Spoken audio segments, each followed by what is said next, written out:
broker, his fee is now in the rate, because they have to price it that way quarterly under the new Dodd-Frank requirements. So it's really hard to compare two lenders anymore. It is very difficult.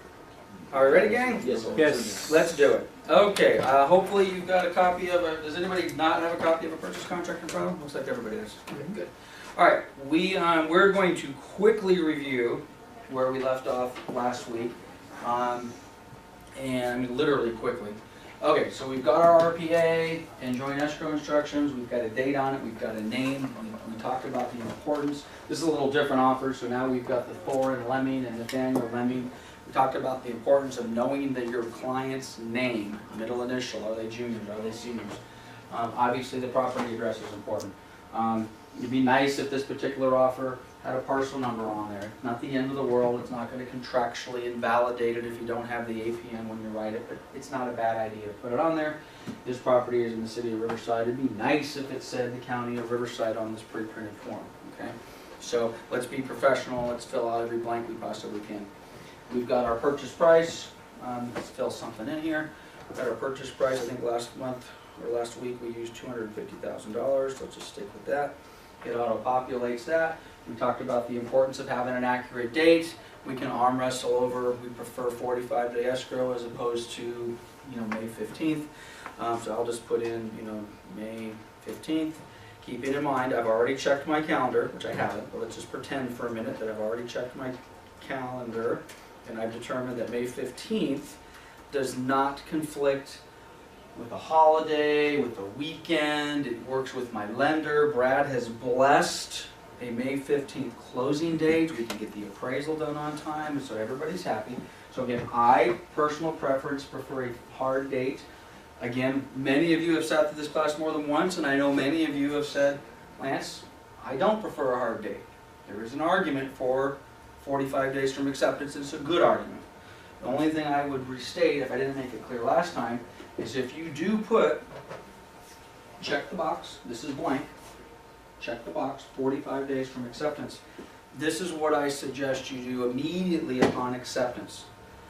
You get everybody on the same page as to when is the start date and when do we start counting, so we all know that our date is now July 3rd or whatever it happens to be. So you know exactly, and by the way, I'm glad I said July, I just randomly popped up with July 3rd. This is another reason I don't, and I believe me, I didn't plan it this way, it's another reason I don't like 45 days from acceptance. Because let's again, today, 45 days from acceptance works fine. It's on a date and a time that seems to be acceptable, it's not conflicting with any holidays or anything like that. But now, does it sometimes take a week or 2 or 3 to get your offer fully accepted? It does. Well, now we get an offer accepted 3 weeks from now, and now we start counting up 45 days, and we just came up with the date. I don't know, I might have it wrong, but we just came up with the date of July 3rd. Does anybody see a problem with July 3rd? Yes. Could be a problem. So again, if you've done that, and you now have an acceptance date that then you start counting and it conflicts with the holiday, or maybe it's in between Christmas and New Year's or whatever, you just need to get everybody on the page immediately. And nail down those dates. When you put that date, just so I have an understanding of the system, 45 days, is it whatever the 45th day is, or is it, so if it's a Sunday, that's it? It's 45 days from acceptance. Yeah, that's basically how it works. So whatever, if it falls on Christmas Day, if the 45th day is Christmas Day, contractually that's your close of escrow date. Let's change hats a little bit. Let's pretend we're the listing agent. Which, by the way, the vast majority of the offers that I see as a listing agent do not have a specific date. They have 30 days, whatever it happens to be. So let's suppose I'm the listing agent. It takes me however long it takes to finally get an offer accepted by the seller. If I'm doing my job as the listing agent, part of my acceptance is going to take this ambiguous date, and my counteroffer back of some sort will now include a hard date. Okay, we're countering this and this and this. Maybe we've got a couple counteroffers going back. We think we've got everything ironed out, but let's iron out, okay, now that we've gotten to this point, we've been fooling around for 2 weeks. 45 days looks like it's July 3rd. So you talk to the buyer's agent, say, hey, I want to draft a final paperwork here. What do you think? Do you think we can get this thing done in June before the holiday hits? Or do you think we might want to do it after the July 4th holiday? You think we might want to prepare for the 7th, 8th, 9th, or whatever happens? So have that discussion, get everybody in agreement, and then nail down that date. Okay, so again, we can go on for days about that. We've got our agency disclosure, mandatory. Did I say this is mandatory? Yes. You must have your buyer and or seller, whoever you're representing. In this case, we're the buyer's agent. We're writing the offer. Your buyer must acknowledge prior to receipt of the contract the disclosure regarding agency relationships, the all-inclusive agency form. Potentially competing buyers, we'd love them to sign the DA form, says you could be dealing with more than one buyers. There's the listing or the confirmation form in here. Type in the name of the company that you work for as the listing agent, Coldwell Banker, Pioneer. Type in the name of the selling agent. This would be us. This would be the person that you work for. Coldwell Banker, Pioneer Real Estate. I prefer to say real estate. We are not Coldwell Banker RE. We are not Coldwell Banker Pioneer. We are not Coldwell Banker Pioneer Realty. We are Coldwell Banker Pioneer Real Estate. At the end of the day, does that hurt anything by saying R.E. It's not going to invalidate the contract. Nobody's probably going to say boo about it. Even if you put Coldwell Banker Pioneer Realty, which is technically a company that doesn't exist, probably no one's going to say boo. Probably not even going to hear from me about it, even though I don't know why. I just have a problem with the word realty. I don't like companies that are named ABC Realty. I don't know why. But at any rate, so we'll spell out the name of our company. What is our agency relationship? Buyer exclusively, seller exclusively, or are we representing both? If you are representing both, you do have to put it in both spots. Coldwell Banker Pioneer Real Estate, representing both buyer and seller. Coldwell Banker Pioneer Real Estate, representing both buyer and seller. Okay, we talked about our escrow holder. How are we going to handle our deposit? Okay, again, don't want to go into a lot of detail, but we've discussed 3% is not bad. Okay, we like a 3% of the purchase price is a nice amount for a deposit. We also discussed basically leaving the default in the contract. And the default in the contract is that the buyer will deliver to the escrow company directly the deposit within 3 days after acceptance. As opposed to the buyer has given, check the box, has given my agent, Robert, a check for $7,500. Okay? Two very different things. Both of them are proper. One requires more care and handling. Buyer has given you money. Trust funds in receipt, trust funds in the log, trust funds checked into the log, checked out of the log, documented all the way. So just make sure we know what we're doing. Again, if you rewind the tape from last week, I used to prefer item 3A2. I feel you have more control. I think that's a more professional way. You have a check in your hand, okay? Because I'm paranoid and I'm worried about my agents not handling it properly, it's safer for me as a broker if everyone just follows item 3A. And in effect, you can still have the discussion about how important it is for you to give me your earnest money deposit. The only difference is you're not going to give me your earnest money deposit when you write the offer. But we still need to have a discussion that says as soon as we get acceptance, or certainly no later than 3 business days after the property is accepted, you got to get that deposit in. And I'm going to help you do that. Keep in mind, I don't think we talked about this last time. Let's suppose you have not given me a deposit, but we've gone with item 3A. Now we do get the offer accepted, and I call you up and say, hey, you got to get the $7,500 in escrow. And you say, okay, great, I'll bring it by the office here in a few minutes. Is that fine? Well, yeah. You're shaking your head. Yeah. I understand why you're shaking your head, because you might want to say, no, I don't want it. I want you to get it straight over to Lawyer's Title / escrow company, or straight over to Summer at Town and Country Escrow, because that's what the contract says. But it doesn't necessarily say that the buyer has to deliver it personally to the escrow company. It says the buyer has to give it. So let's suppose you give it to me. What do I have to do with it now? I have to log it. I've now received it. Now what did I do with it? Well, I had it for a minute, and I put it in an envelope, and I sent it over to ABC Escrow. Okay. Well, I still have to then, I had it, And then how long did you have it? I had it at 1 o'clock, and what'd you do with it? Well, at 1:02, I handed it to Summer. Okay, you walk down the hall, you want it 30 feet down the hall. You have to log, if you touch it, you have to log it in. Okay. Question, some of the listings, they're asking for earning money deposit when you submit your RPA. Correct. So I have to get a check anyways, or I can have him take a picture of it and send me a picture of it? Is that good enough? Yep, and best practice, if you're a listing agent, and frankly, for that matter, if you're a buyer's agent, best practice is to have the buyer give you a check for $7,500.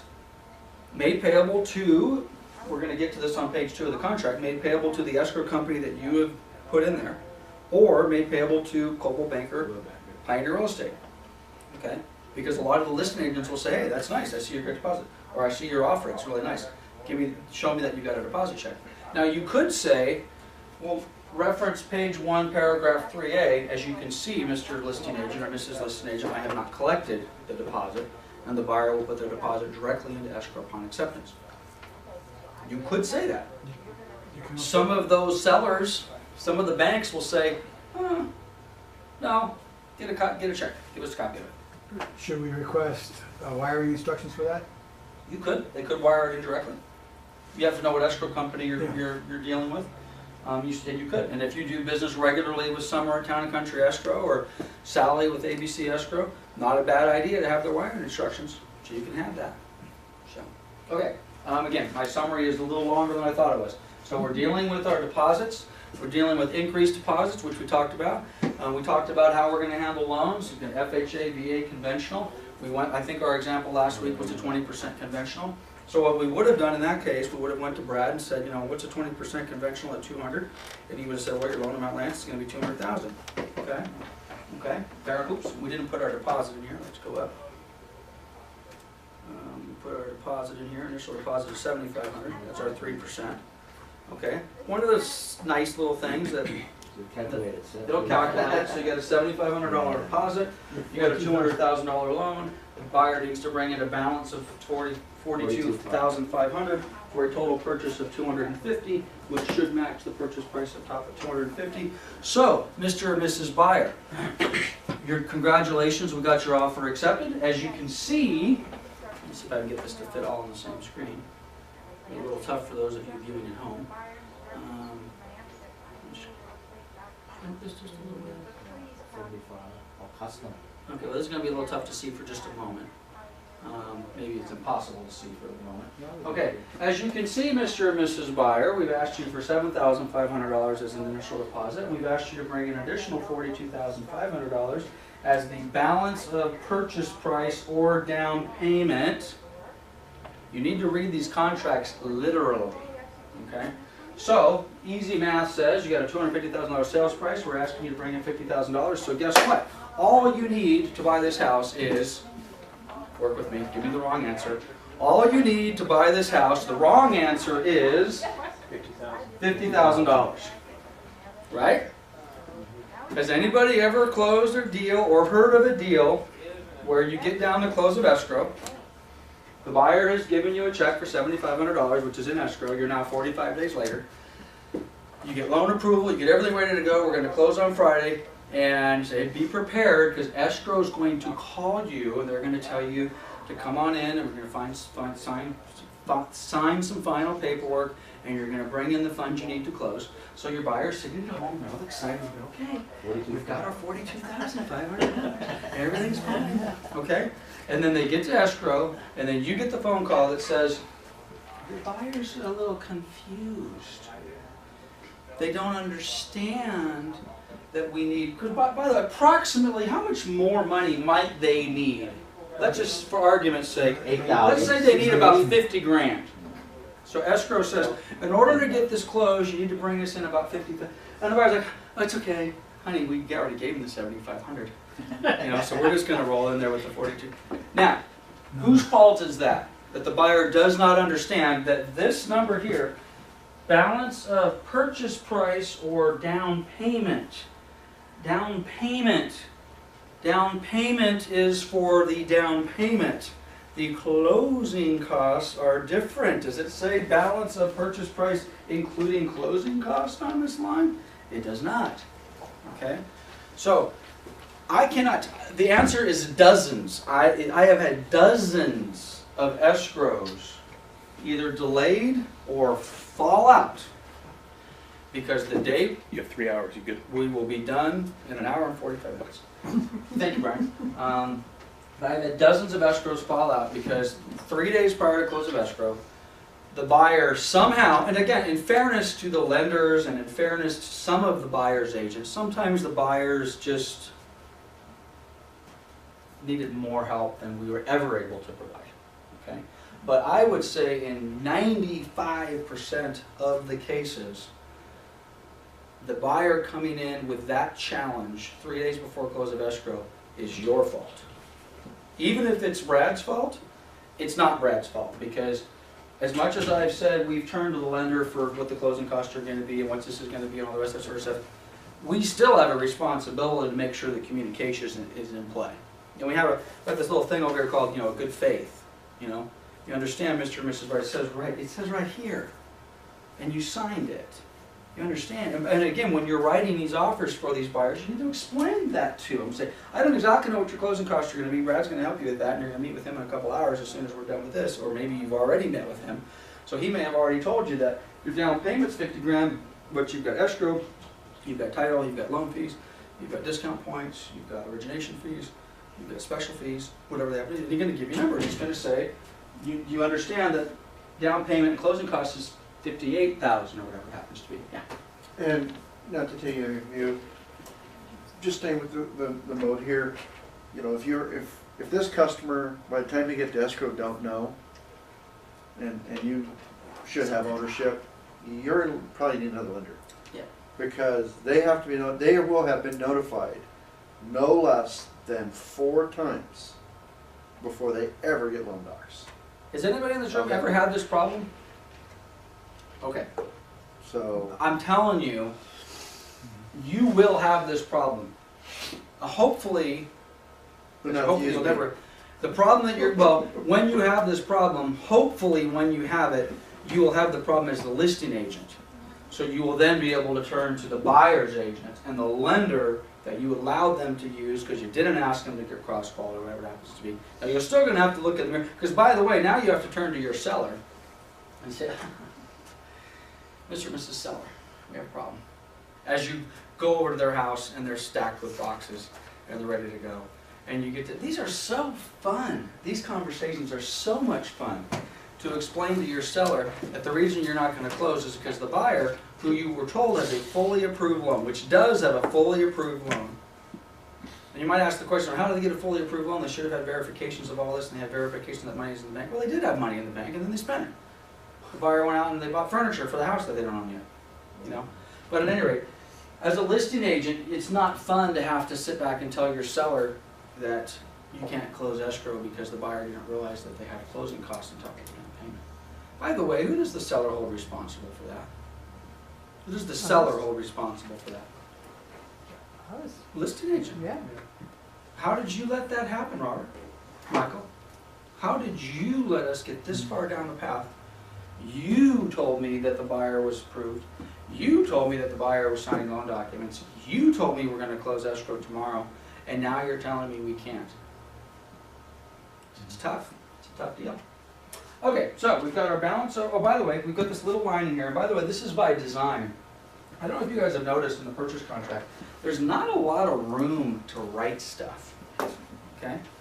You don't have a lot of room to write paragraphs and paragraphs of additional terms and conditions. If the CAR attorneys were standing here, they would smile and say, that's correct. Because we don't want agents writing paragraphs and paragraphs of contract, okay? So now if you do need to write paragraphs and paragraphs, then we attach an addendum to this, and then we pretend that we're attorneys. Don't we like pretending that we're attorneys? We get to write nice language. I'm going to create a counteroffer. I'm going to make this the most complicated thing I possibly can. And I'm going to use a bunch of big words, and there too, and whereas, and if so, and blah, blah, blah. And then you read it and say, wow, who wrote this? A realtor pretending to be an attorney. Okay? So, well, let's put in some additional stuff. What possibly additional financing terms could we have in here? How about seller agrees to pay 2 discount points towards buyer's loan. You heard of that before? Okay. What happens, oh, which by the way, Brad's doing the loan. And you had failed to tell Brad. Actually, let's rephrase this. Brad tells you guys, this is the deal. You can get this loan done if you can get a little bit of help for the buyers on closing costs. It'll make things easier, smoother. The market will demand that. Which, by the way, today the market's challenging. Buyers asking for closing costs is not an acceptable thing today. But let's suppose you did, and let's suppose Brad says, "Geez, if you could get if you can get the seller to contribute with about $7,500 in of the buyer's cost, because whatever program he's trying to get, let's pretend for a moment that the program will allow the seller to pay 3%. Let's just pretend that's the fact. I don't know if that's the fact, but let's pretend. So Brad tells you $7,500, and maybe he even says somewhere in there about 3%, or the maximum we can get the seller to contribute is about 3%. So you go ahead and you write in here, seller to pay 3% towards loan discount points, or towards lender fees, or towards whatever. Okay? And I, as a listing agent, which I would not do, but let's just pretend I get that accepted. And let's pretend the language says, seller agrees to pay 3% of purchase price towards buyer's lender fees. Got it? Now, and what are we all thinking here? The seller is now contributing $7,500 towards the buyer's cost. Stop me right there. So now we get ready to close escrow, and escrow gets a HUD and everything in from the lender with all their workup sheet and all the rest of that. And escrow says, okay, well, let's see what the loan fees are. And she adds them up, and it's $4,200. Okay? $4,200 of loan fees. We have $7,500 over here. The buyer is thinking that they're getting how much?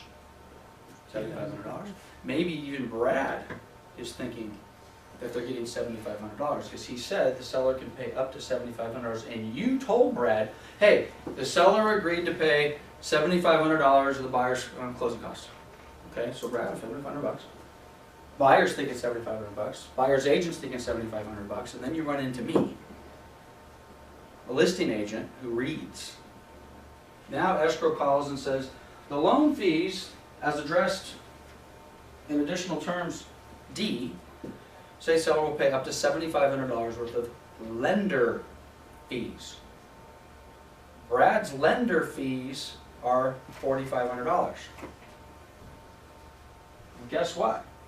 Guess how much is the seller going to pay towards lender fees? 75 or 45? 45. What happens to the other $3,000? Back to the seller. They don't have to pay it. They're not paying. Now what does the buyer say? The buyer says, wait a minute. What about my escrow fee? What about my title fee? Says lender. What about these other fees? Lender fees only. What about some other stuff? I thought I was going to, and then Brad says, whoa, whoa, whoa, whoa, wait a minute, they need all that $7,500. Because Brad had things calculated that the seller was going to pay escrow and title, blah, blah, blah, blah, blah. Okay? Now, just because of the way we worded it, and the reality is, the seller, the buyer, the lender, everybody in the transaction, including the seller, and the listing agent for that matter, understood that the seller was committing to pay $7,500. Right? Mm-hmm. But it was not worded properly. Now, if Brad had said lender fees are $7,600 or $7,500, no problem. Seller pays the fees, no big deal. So, point I'm trying to make in a long, convoluted way is be very careful how you word the languaging, or how you string your words together, better than I am hopefully, in relation to what the seller is willing to pay. If you want, and the lender clears it, by the way, it's very important too. You just write in here, seller agree. Now you write it properly. This is the way I think it's proper. Seller agrees to pay up to $20,000 of buyer's closing costs, including but not limited to all all of the fees that come from Coldwell Banker, all of the fees that come from escrow, all of the fees that come from title, anything under the sun that you could possibly put in here, and you put in a ridiculous amount, by the way, and I picked a ridiculous amount on purpose, $20,000, okay? By the way, you didn't tell Brad this. You're so proud of yourself. You now got the seller to pay some stupid amount in fees, okay? And and the seller agrees to it. And the buyer's happy, everybody's happy. And then Brad at some point gets a hold of this and says, well, what are you gonna do with all that? What do you mean what are we gonna do with that? Okay, $20,000. I said, well, you can't. The loan program's not gonna permit that. Seller can't pay, 10 discount points. Or 10% of the sales price towards cost. You can't do that. My loan doesn't allow that. They can't do that. So now what do you? Well, now we got a problem. Well, we'll just use that for repairs. Well, no, you won't. Well, we'll just get that money outside of escrow. No, you won't. Okay. You got to have some dialogue with your lender here. What's permissible and what's permissible on deal A may not be permissible on deal D that you just did with Brad on all 4 deals. Well, the last one, you said I could have up to 3% of the closing costs. What's special about this one? Different loan program. It's not permissible to get 5% up a sales price and closing costs to the buyer. So you need to have this dialogue, but whatever you ask for, be very clear, very concise, and either be limiting for a purpose, or do not limit what you're asking for on purpose. Don't just do it by accident, okay? Let's take repairs, for example. Seller agrees to credit buyer up to $5,000 for the purposes of rehabbing the property. Is that a discussion that you might want to have with your lender? Is that always, oh sure, no problem, we can do that every deal? No. No. Seller agrees to include the 1957 Volkswagen Beetle in the garage as part of whatever. Or buyer agrees to contribute, $10,000 in uncut diamonds as part of the. What? Talk to your guy. He's going to tell you. You can't do that. You can't do that. What are you doing? Now, let me get back to repairs real quick, and we're going to talk about this in another place. In my opinion, in my humble opinion, we negotiate price. Negotiating price does not include negotiating for a new dishwasher, negotiating for a new stove, even negotiating for, let's suppose it's a new roof. This property cannot be done on an FHA loan with the roof in that condition. The roof has to be done. Now in that particular case, you may say, well, geez, Lance, we really don't have a choice. We have to negotiate for a new roof. Seller agrees to re-roof entire subject property prior to close of escrow. Now you may put a cost limit in there or not. What happens if you negotiate? Seller agrees to replace, and you're doing this because it's an FHA deal and you just know, it's just a mess. You know the appraiser's going to call it out. There's no way. At a minimum, they're going to call it for a roof cert, but you can just tell. There's no way. This roof cannot be certed. It's a mess. Which, by the way, we can make that assessment because we're contractors, correct? Yes. Absolutely. That's tongue-in-cheek. We cannot make that assessment. We cannot go in. We can give our best judgment, but we cannot emphatically go in and say, Mr. and Mrs. Client, my years of real estate experience, they've given me an honorary contractor's degree. And therefore, I am making the following factual statement that says, you will be required to put up a new roof. Okay, now again, I can't do that. But let's just suppose for argument's sake we need a roof. So we put in here, now maybe this isn't the best place to put it. There's another place we can put additional terms, because this is talking about financing terms. But people put all sorts of things in here that have nothing to do with financing. Doesn't make it contractually wrong. Not probably the best practice, but since we're on this line, let's just suppose we put in $7,500. Excuse me, let's just suppose we put in the seller agrees to put in a new roof. Because we've had a conversation with Brad. We've talked to him. We said, Brad, we're really concerned about the roof. Is it going to be a problem with the type of loan that we're doing for this buyer? And Brad's going to say, no. For this particular type of loan, we don't care what the condition the roof is in. If that's the case, then you negotiate price. Don't negotiate for a new roof. Now, in many cases, Brad may say, yeah, the roof has to be sound. Let's just take FHA for example. It's going to say you're going to need to have a roof that's not leaky. So we know it has to, so we put in a seller agrees to replace roof. Is the buyer going to be happy with the roof that the seller puts on. They're not. What kind of roof is the seller gonna put on? The cheapest. Right. And even if it's sound, and even if it's, well, by the way, will the cheapest roof installed by a roofing licensed contractor with a 15-year warranty, will that satisfy Brad? And the one, yeah. Will that satisfy the buyer? No. The buyer's going to get out, he's going to look at it. Who in the heck are you, what? Oh, and by the way, the roof, when I came to look at the property last week, that roof kind of had a reddish hue to it.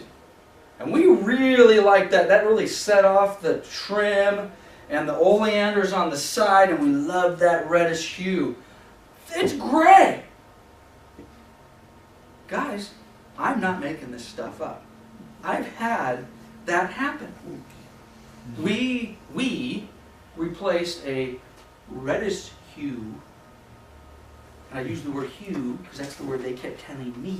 It had a reddish hue to it. Now it's gray. We got to repaint the whole house, and it doesn't go with the brick fence. The brick fence and the reddish hue. Are you kidding me? So, moral of the story is, under all circumstances possible, we do not negotiate repairs. We negotiate price.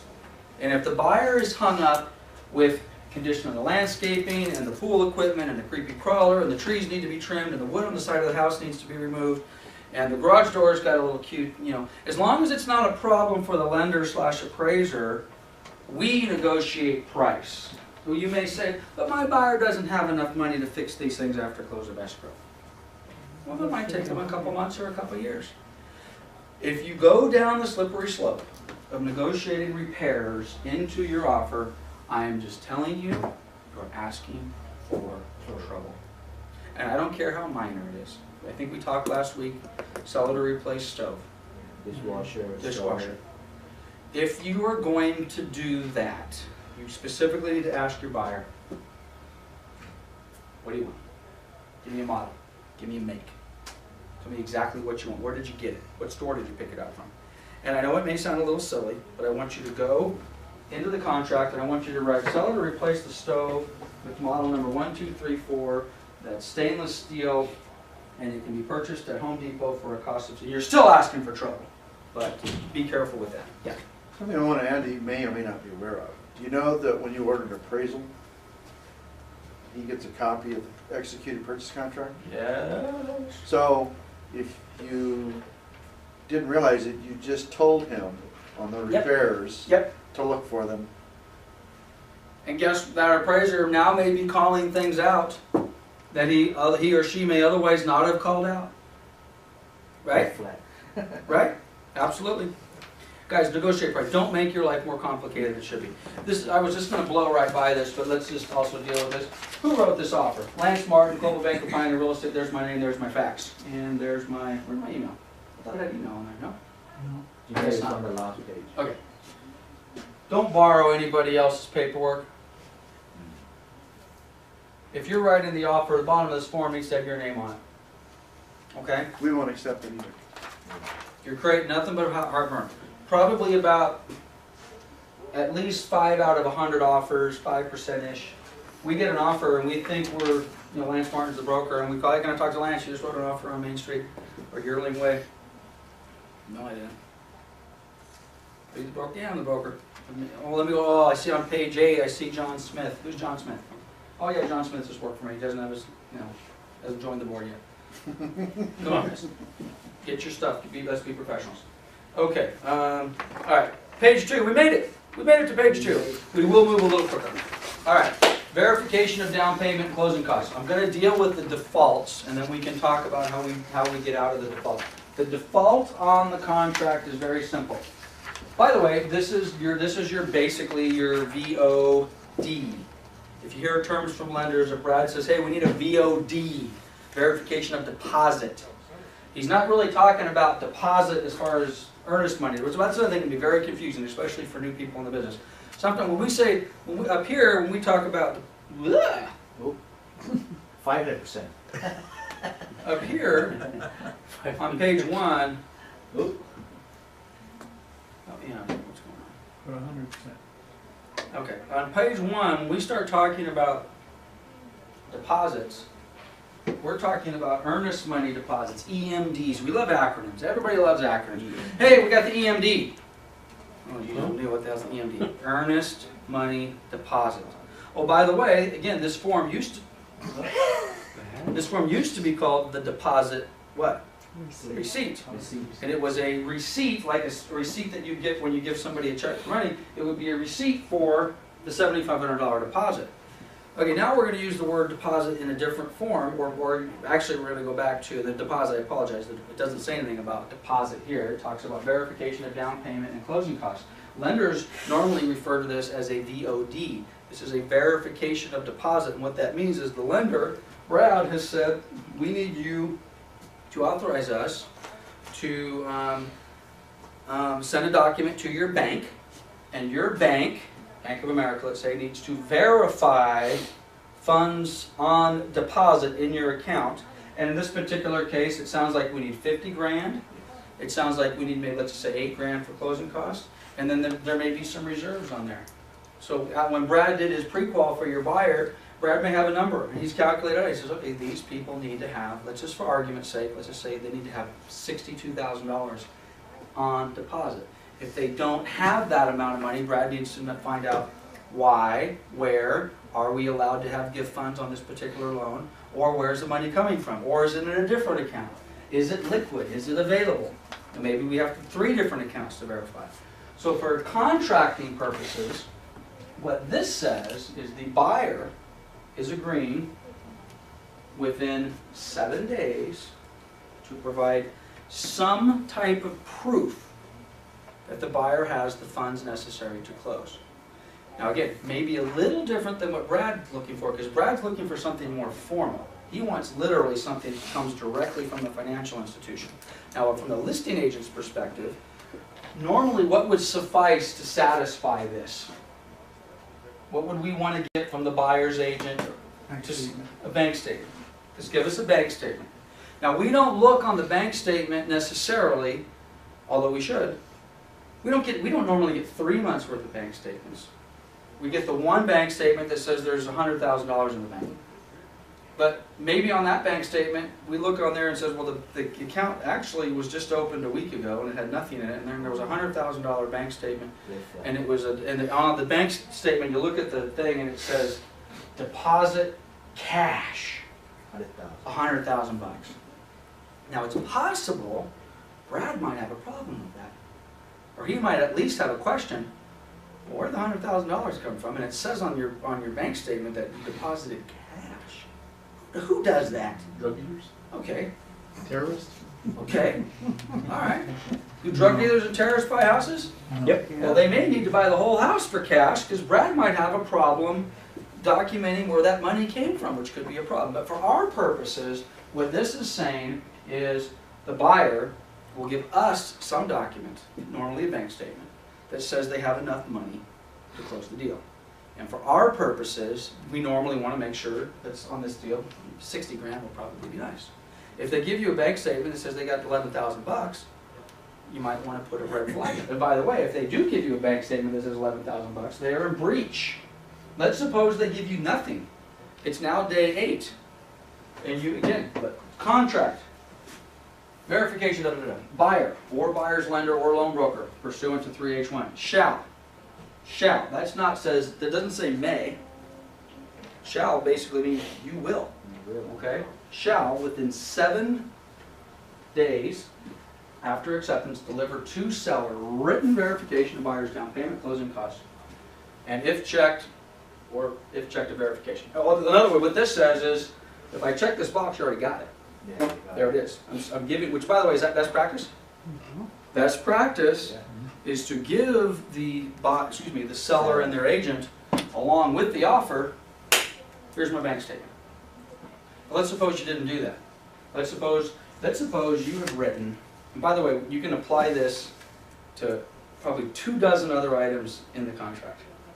Let's just start this one. I am your buyer. You have represented me for 6 months. We have written dozens of offers. None of them have been accepted. We finally get one accepted. Finally. get one accepted. We are excited, and I am gold plated, okay?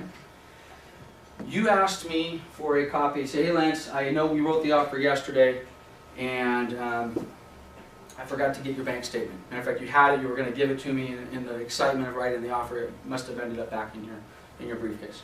Get me over the bank statement because I have to get it to the seller and the listing agent within 7 days to comply with their contract. So I give it to you on day one. You check out, mentally or otherwise. And you do not deliver the statement to the listing agent. It's now day 8. Now again, there's a lot of things that potentially have to happen before this happens, but it's now day 8, and the listing agent and the seller are sitting back. I'm the listing agent now, and Brad's my seller. We're like, oh man, I hate to tell you this, man. Since we just accepted this guy's offer over here, I got 6 other offers. And 5 of the 6 are cash, and they're $20,000 higher than this guy. And boy, the market's just on fire. And Brad's like, well, let's just get out of this deal, man. I want to take one of these. And we advise him, oh, Brad, come on. You know, we have a contract. You are bound to sell this property over here. Got a whole bunch of deals in here. And then Brad starts reading through the contract. And Brad says, well, I think there's a whole bunch of little things in here that the buyer needs to do. And if he doesn't do them, he's in breach of contract. And then he asks the $64,000 question is, well, if he doesn't do these things within the contract specifications, can we cancel so that I can there go accept this other offer that I like better? What's the answer to that question? Yes. Yes. Now you can apply that to a dozen things here. Let's just apply it to this one. I'm the buyer. I've given you the verification. You have not given it to the listing agent because you have checked out, and you define what that means. It's now day 8. Now I put my listing agent hat back on, Brad and Brad's calling me. It's day 8, brother. Do you have it? No, I don't. Send it over notice of cancellation. Now, we can talk about whether we need to send a notice to perform in advance. Let's put that aside for a minute. In my opinion, Brad is within his rights to cancel this deal. And the agent representing the buyer, is the buyer going to be pissed? Yes. Because not only the buyer actually has performed. You have a fiduciary relationship to your buyer to make sure we perform.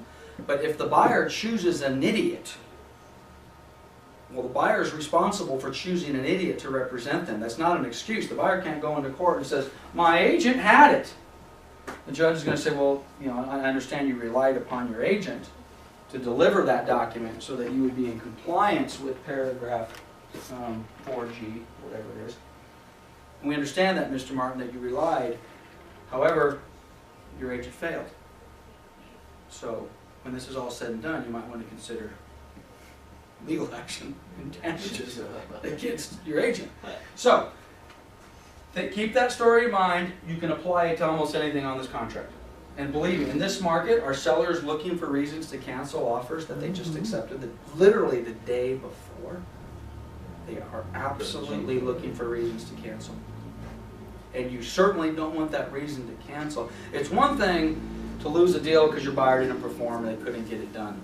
It's quite another thing to lose a deal because your buyer did perform and then you failed to execute.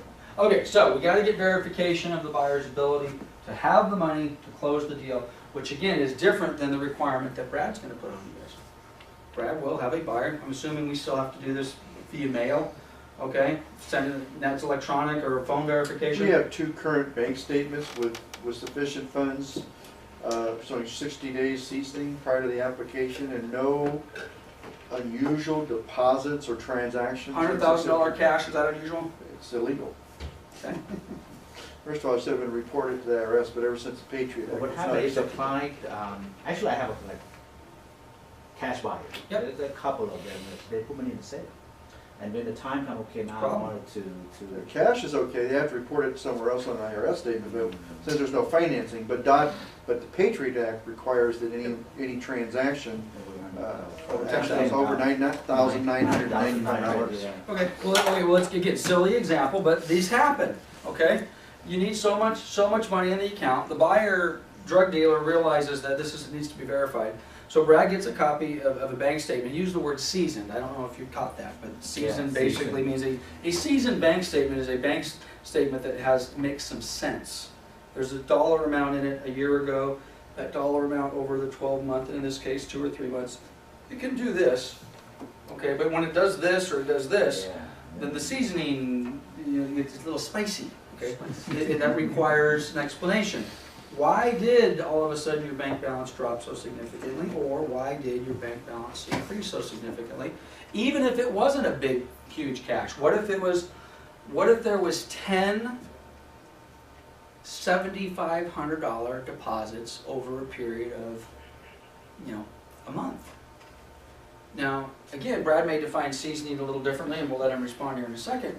But if there's not a history of $7,500 deposits over months and months and months that makes sense, then you've got a problem. He says, well, wait, what happened? He says, well, I get a dividend of $7,500 and it's put into my account every 2 weeks. Okay, well, let's get some documentation that shows that. Because if you don't show a hit, well, how long have you been doing? Oh, yeah, I've been getting that since I've been a child. You know, it's whatever. You're like, well, okay, well, let's see your bank statements for this bank for the last 6 months or 12 months, and you need to prove to us that you get regular deposits of that amount. If you can't, the flag's going to go up the pole, and they're going to say, what are you doing? You're laundering money? Is it drug money? What the hell's going on? Or are you preparing for this? Okay, which is a whole nother story. Is, you know, if you do have a buyer who doesn't have any money and is trying to season their bank statements, then wherever they're going to get their money, they need to get it, they need to put it in the bank, and they need to let it sit in there for 6 months at least. a while. Okay, it's got to get in there. 2 months. A couple months. 2 months. Okay, and then you might not have a lender that says where did it come from, even if it did come from mom or dad or wherever it happened to come from. Let's leave the drug dealers out for a minute. Drug dealers are citizens as well. Okay. All right. So we've got our verification of down payment, closing costs. We got that covered. Additional loan terms, very important. Now, first of all, again, we've written the offer.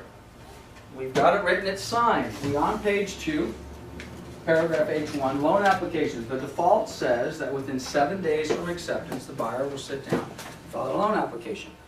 I would suggest that if your buyer has not already filled out a loan application prior to writing the offer, the next time you're working with the buyer, you want to make every effort humanly possible to have them sit down with your qualified mortgage professional.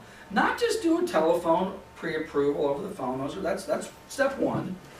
But if they're a serious buyer, Brad's going to sit down and say, okay, you qualify, this looks good. I know you're out there looking at a house, let's take it to the next level. Let's sit down. How long does it take to fill a loan out?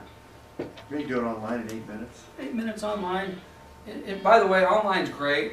If you can get your buyer to come in and sit down face to face with your lender and take, now granted, that could take an 8-minute online application to 1 hour or 2, okay? And again, get it. But again, it's not a bad thing, because frankly, if they're sitting down with Brad and they're filling things, they're going to have questions, they're going to get answers, they're going to get explanations. And then if there are some red flags, or if you've got a buyer that's a little nervous, and then, you know, geez, we might not want to talk about the fact that I just lost my job, but I got rehired. Okay, we don't want, that's not the type of stuff you want to keep a secret. And, you know, because it may not be a problem. It may be a problem, but it may not be a problem. I lost my job as the manager of Pet Boys, but the next day I got hired as the manager of AutoZone. Maybe that's okay, maybe. Okay, I'm in the same industry, the same thing. Or I lost my job as the manager of Pet Boys, and now I got a job as a clerk at McDonald's. Well, that's probably a little different. Okay? Big dip. Could be a little different. All right, so at any rate. So we want to get the applications in early. And normally this is going to come in, and again, within 7 days from acceptance, buyers shall deliver a letter from the lender that says, Mr. and Mrs. Buyer, it doesn't necessarily say they're approved. They have completed the loan application process. Oh, and by the way, the credit report. Pre-qualified, pre-approved. Well, yeah, but again, that doesn't mean, that's not final formal loan approval. It says they passed the sniff test, Yeah. subject to appraisal, you know, verification of employment, whatever it happens to be. Okay, so they're doing that. Loan contingency. Okay, buyers shall act diligently and in good faith to obtain designated loans. Now, a buyer acting in good faith means a couple things. Number one, they have to choose a quality lender. And they also, after they've chosen the quality lender, they have to perform in the delivery of requested documentation. Okay? I don't care how good your lender is, or frankly how good your buyer is, if your buyer is unwilling to provide the necessary documentation or explanation of the documentation, the lender is going to sit back and say, I can't help you, I've been asking for this stuff for 3 weeks.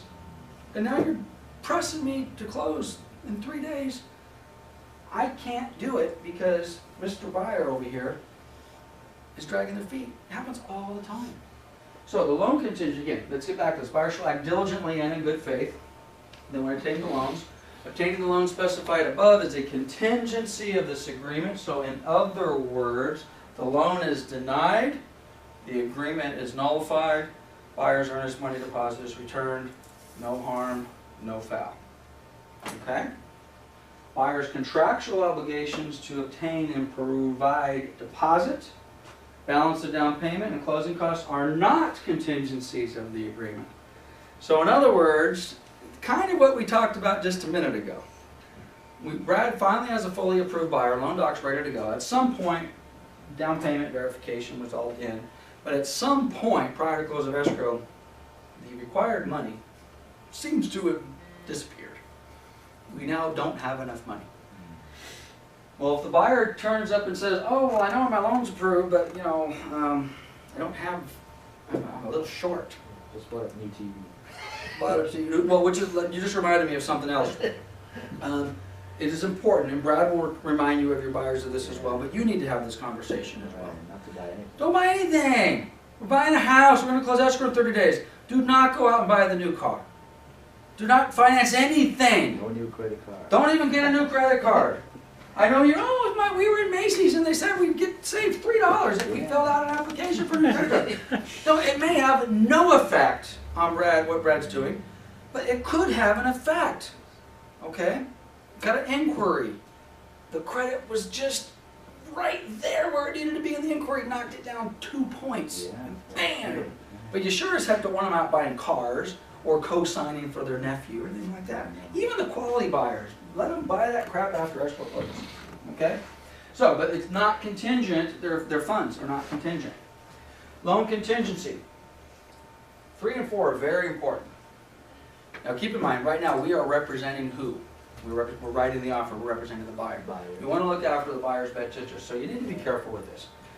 Loan contingency, within 17 days of acceptance, that is the default. Buyer shall, as specified in paragraph 14, we haven't got to paragraph 14 yet, in writing remove loan contingency or cancel the agreement. So in other words, if you leave the default in the contract as it's currently written, you better make sure your lender can have this loan approved in 17 days. Because they will no longer be able to cancel the contract without penalty because the loan is not approved.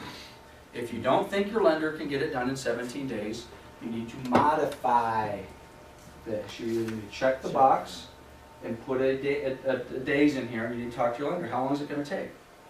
And normally they give you some wishy-washy BS answer.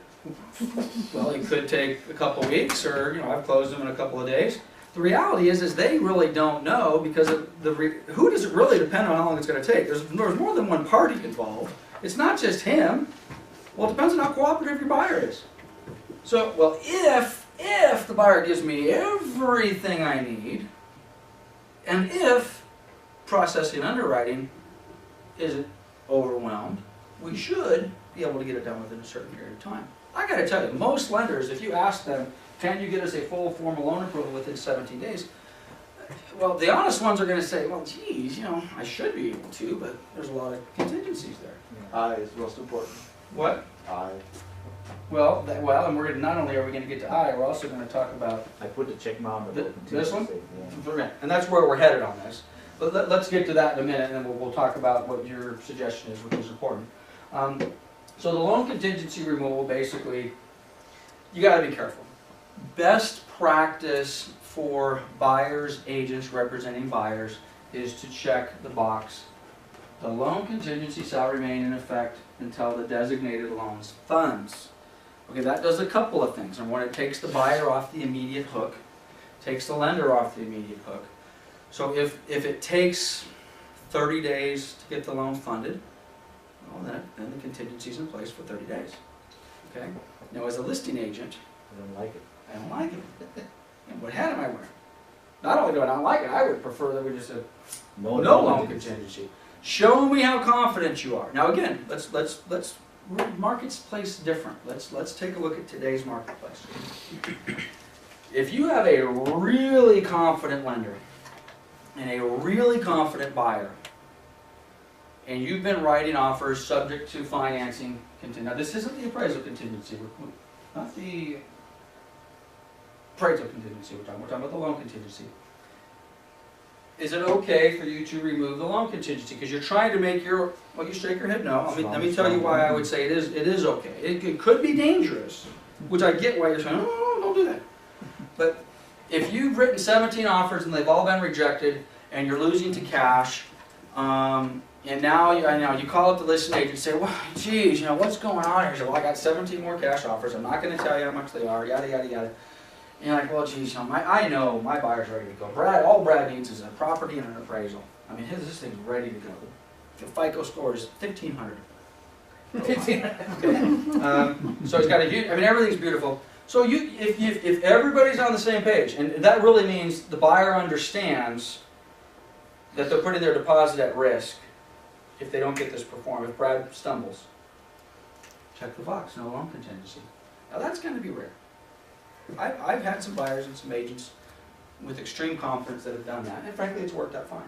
But that's not normal. But in this marketplace, that might be something that's necessary. But you sure as heck don't want to be checking this no loan contingency box unless you are super confident. You are putting your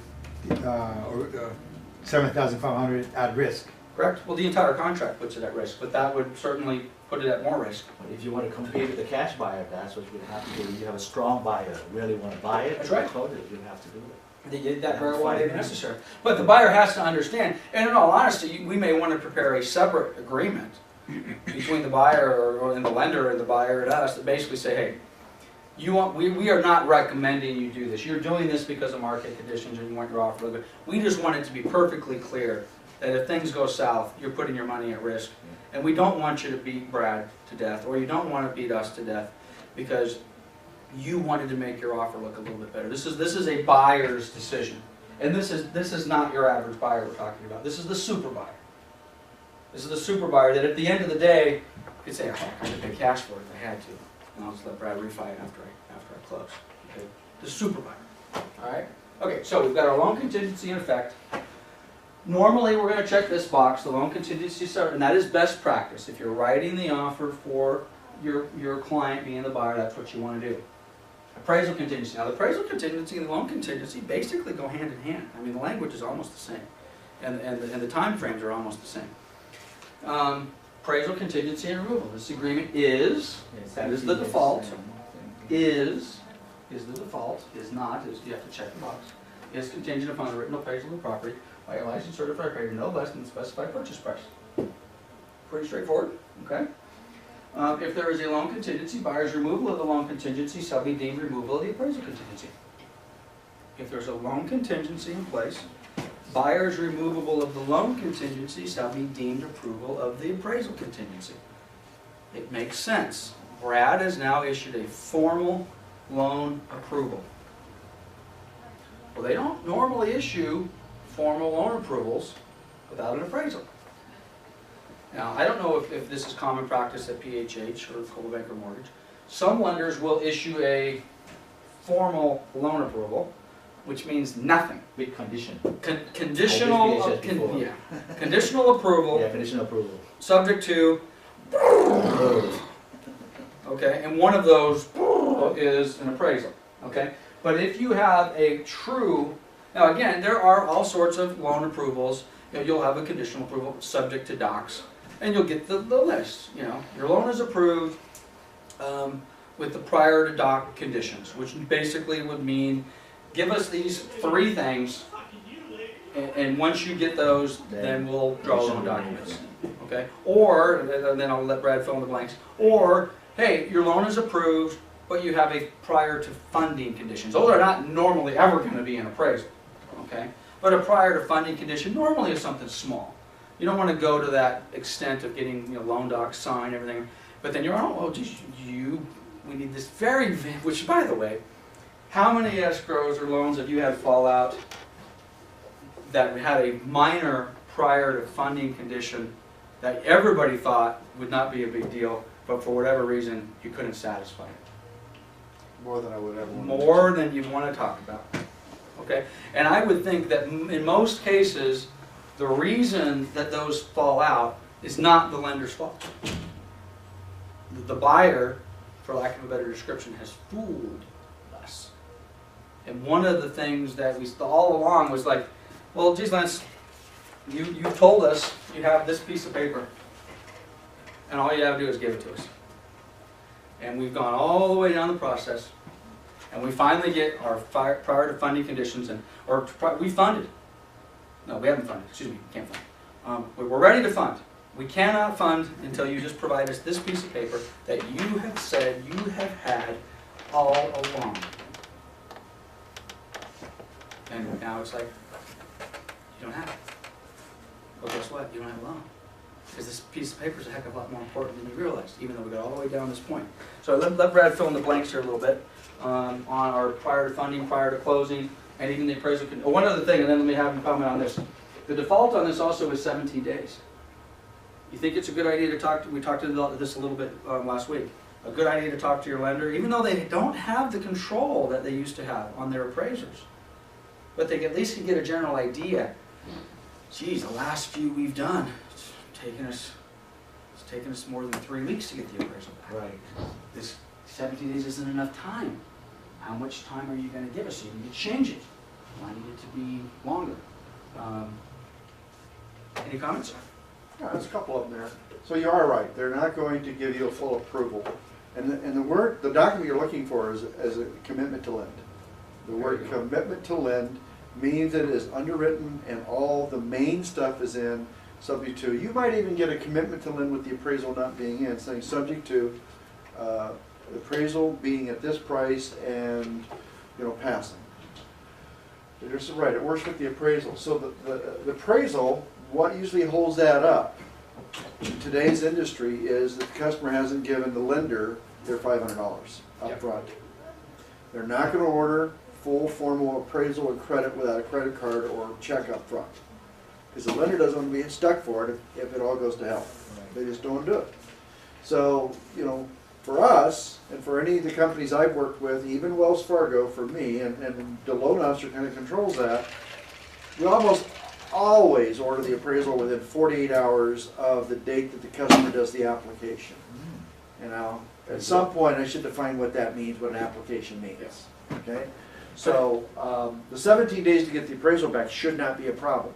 It has nothing to do with whether the appraisal has issues. That's just because they're all committed. FHA, and VA, Fannie Mae, Freddie Mac, they're all required to deliver within 10 days. Okay. That's part of the new Dodd-Frank laws for appraisals. Yep.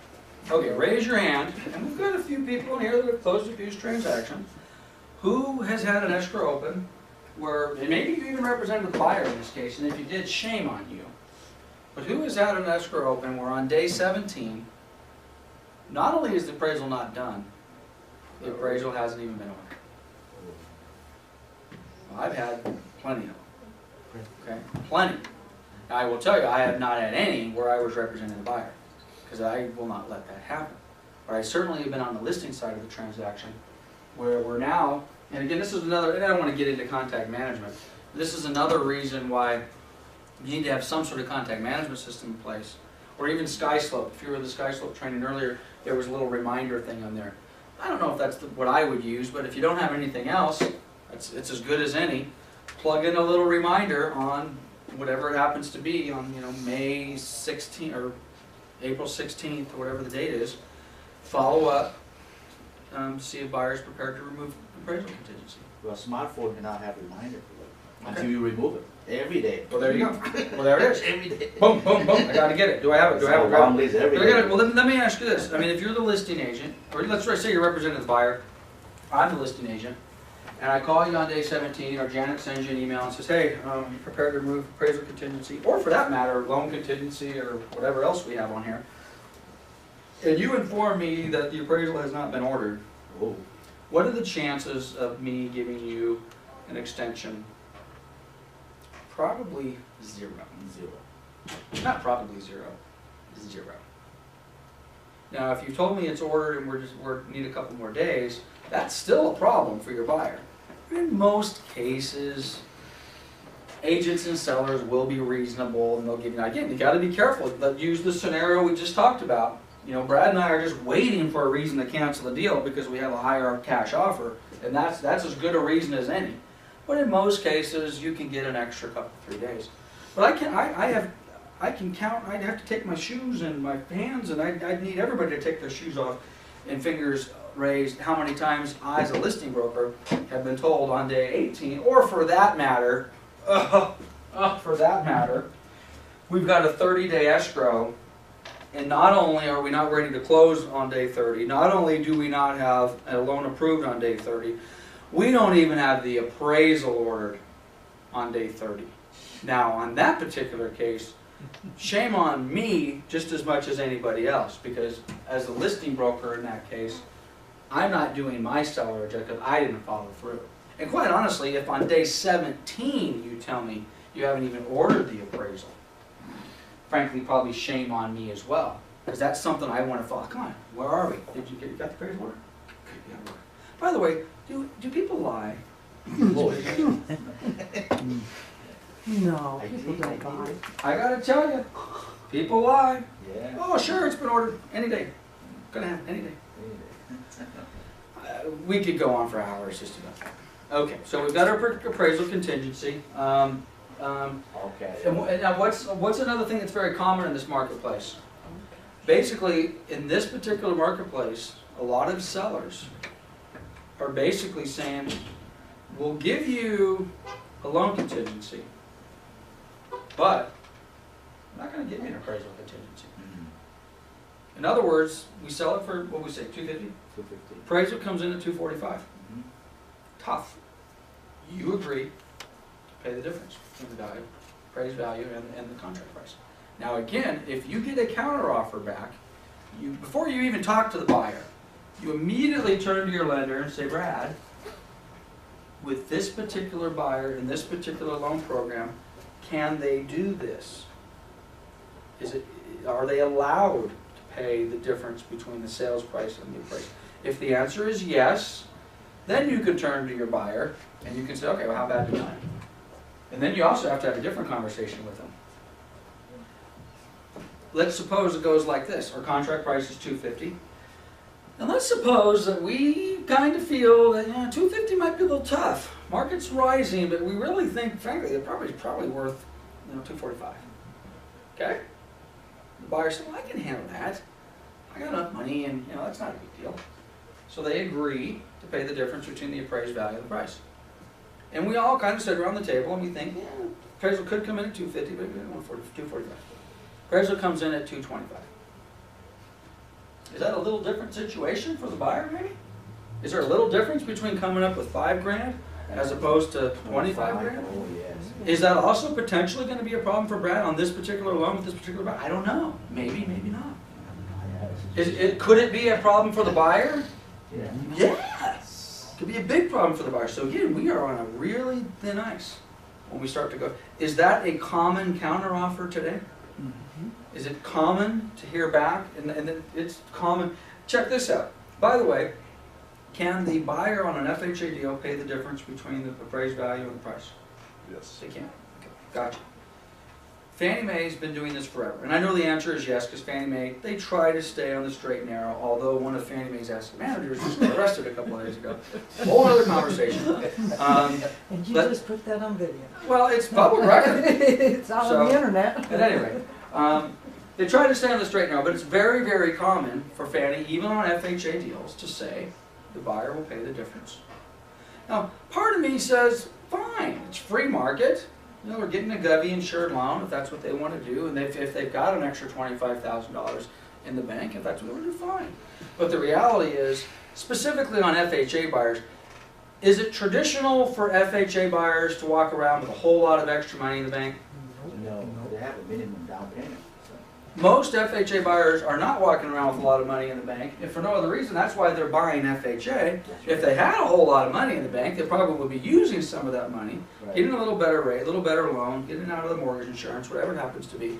So when you go into these deals where you write an FHA deal, and that, it's like I say, you are on super thin ice. So you don't want to get caught in a situation where you're allowing your buyer to agree to pay the difference between the sales price and the appraisal price, certainly on FHA deals. And you better make sure you have a conversation with them. You better make sure you talk to Brad, and you better make sure that if you think the property is going to appraise for sales price or darn close to it. Darn close to it. If there's any chance that you think that property is going to appraise for significant, I mean more than $5,000 lower than the contract price, you better be careful. You're going to be in trouble. And by the way, I've had it happen. And frankly, I've had some bad FHA appraisals where they've come in. I mean, this property is worth, Camino San Simeon, that's a $230,000 price all day long at a $190,000 FHA price. It's a bad appraisal. And guess what? We tried to get the appraiser to go back and reconsider it. I had one. Went through the proper channels, and guess what they came back at? 190. 190. Had we done that on that deal, we would have been in trouble. The buyer didn't have the money. Okay, so we've got our appraisal stuff in here. All cash. All cash is all cash. The only thing I can say about all cash, and I know, you know, here we are. What are we? Today is March 28th, 2013. Those of you watching at home, I've been doing these classes for a long time. The market changes, okay? This market is flooded with real cash buyers, an emphasis on the word real. Up until this market, and I'll define this market as the last 6, 8, 10, 12 months, I use the word real cash buyers in quotes because the vast majority of the people that presented themselves to me as a cash buyer were not cash buyers. They did not have cash. Oh. Okay? They said they had cash, but they didn't. When it came time to perform and put the money down, they didn't have it. And I gotta say, this is honest to God, true story. You don't see as many of these as you did before, but most of you guys have been around for a while. Who can remember the days coming home, going to the mailbox, opening up, got this letter on the outside, you know, pre-approved something. You open it, maybe from Wells or from B of A, or from, and you open it up and it says, you have been pre-approved for $250,000. All you gotta do is check this box and send in this piece of paper, and we're gonna mail you a check for $250,000. You know how many buyers that I've had come in to my office telling me that they have cash, only for me to find out that the cash that they had, all of them, was this letter that said they just had to go to. I'm telling you. Wow. So the moral of the story with cash is, cash buyers need to prove to you that they are real cash buyers. 7 days. And it's very simple. Well, prior to you writing the offer, a real cash buyer can be more than happy to prove. Cash, people with cash want to buy, they don't have a problem proving to you that they have cash. Right. You know, here's my bank statement. Okay. Which, by the way, if they just give you a bank statement on a just a traditional deposit account at B of A or Wells, whatever it happens to be, for the most part, you could consider that liquid. I mean, you get it, it's liquid. Better be careful. You know, is it a CD? Is there a maturity date? Is there a penalty? Are you prepared to, you know, break your maturity date and hit the penalty? It's in an annuity, it's in a stock account. How quickly can you get it? 401k. Where's the money coming from? Now, you've said cash, and you said you can close in 10 days. And again, a lot of times, buyers with cash, that it's locked up in these other areas, they don't maybe understand it's not as easy to get that cash. They may just think all I got to do is make a phone call, go to the bank and get it. And again, in their defense, they may not understand that it takes a little bit longer to do that. Anybody ever had a cash buyer? Any of them say, oh yeah, I'm just waiting for my workers' comp. My attorney told me my workers' comp settlement. I heard that. It's coming in, man. I heard Next that, Friday. Next Friday, they promised me a workers' comp settlement. Call me when you get it. Amen. I've had dozens of those. I've never ever had one of those. I don't know what it is about workers' comp settlements. They just make craziness. Okay, so there's our cash buyers. Buyers stated financing. Seller has relied. This is important. Let's take a minute on this. Buyer stated financing. What that means is the buyer has said on page 1 they're doing the following type of loan. I'm doing a conventional 20% down loan. Okay? Stated, I mean, look at that. That's because the scale's highlighted. Oh, is that what it is? It's off down there? Yep. See now, yeah, there you go. Now, Now, I see what you mean. I learned something. Okay. Buyer has stated up here on page 1, up here on page 1, that they're doing 20% conventional, right? Okay, so you're doing a 20% conventional loan. I have told my seller that the buyer has stated, this has nothing to do with stated income, No. okay? I've stated I'm doing a 20% conventional loan. Seller has relied on buyer's representation of the type of financing specified, including but not limited to, as applicable, amount buyer's down payment, 20%, contingent or non-contingent upon the loan, or cash if buyer seeks alternative financing. Seller has no obligation to cooperate with buyer's efforts to obtain such finance. Let's just stop right there for a minute. We accepted your offer because you said it was cash. You would now we get a phone call from an appraisal that says, we'd like to set up an appraisal on 123 Main Street. Who are you with? Yeah, I'm doing a loan for PHH. Excuse me? I thought we had so I call it, hey, what's going on? I thought we could cash. Oh yeah, I talked to the buyer, they really want to keep the money in the bank, they thought we get a loan. Excuse me? Yeah, they said they want to keep the money, they put the money, we thought we get a loan. Usually an out of area Oh. lender too, you know, they're Okay. hard to reach. Now, it doesn't have to just be that. Changing from 50%, is there a difference, that's just the feel of it. Is there a difference between a 50% down payment loan and a 40% down payment loan? There's more money in the deal. Between a 40% and a 20%, well, there's more money in the deal. Between a 20 and a 10. Between a conventional and FHA. Between an FHA and a VA. Between what used to be super common, maybe they're coming back, an 80-20, 100%, okay? They're all different. I'm sitting down with my seller advising them, we're going to accept this offer, Matt, because it's cash. And we just found out we've been had. It's not all cash. So, very simple. Don't just willy-nilly change your financing types. Now, I tell you, if you want to willy-nilly change it from FHA to cash, most people won't care. Change it from FHA to 20% conventional, most listing agents and sellers, if you improve the type of financing you're doing, we're going to say fine. If you, for lack of a better description, downgrade it, you're going to have a problem. What, will there be appraisal issues if you already had an FHA appraisal and then you switch to conventional? Sure. You have to get a different appraisal. You have to get a different appraisal? Yeah, conventionals, they're not going to use the FHA appraisal. And of course, and vice versa. Yeah. So, yeah. So switching that, and well, which is actually, that's not even, oops, did you have one of those going? Right now I do, yeah. Chris's eyes are like, oh, Different Lord. designation. Well, I knew it was a different appraisal. I didn't, yeah, this could be an issue. Could be an issue. Now, in theory, let's just, what are you trying to use? You're trying to use an FHA on a conventional? We got accepted on FHA and then now they're switching over to a conventional. Well, again, you probably won't have a but the appraisal's already been ordered? Appraisal's already been Okay, well, done. you're gonna, now they're gonna have to pay for another appraisal, right? Probably, yeah, pay for another appraisal. The Why are they seller- switching loan programs? Why? Because the condo complex, the lender figured out halfway FHA. through it didn't qualify FHA. There you go. Well, in that particular Why case. didn't it qualify? Problem with the HOA. What? Why didn't it qualify? Because it's a condo, that particular, oh, I don't know the They exact lost their reason. certification. Okay, that's the only reason? Yes. Just along those lines, and then we can maybe put some more flavor on that.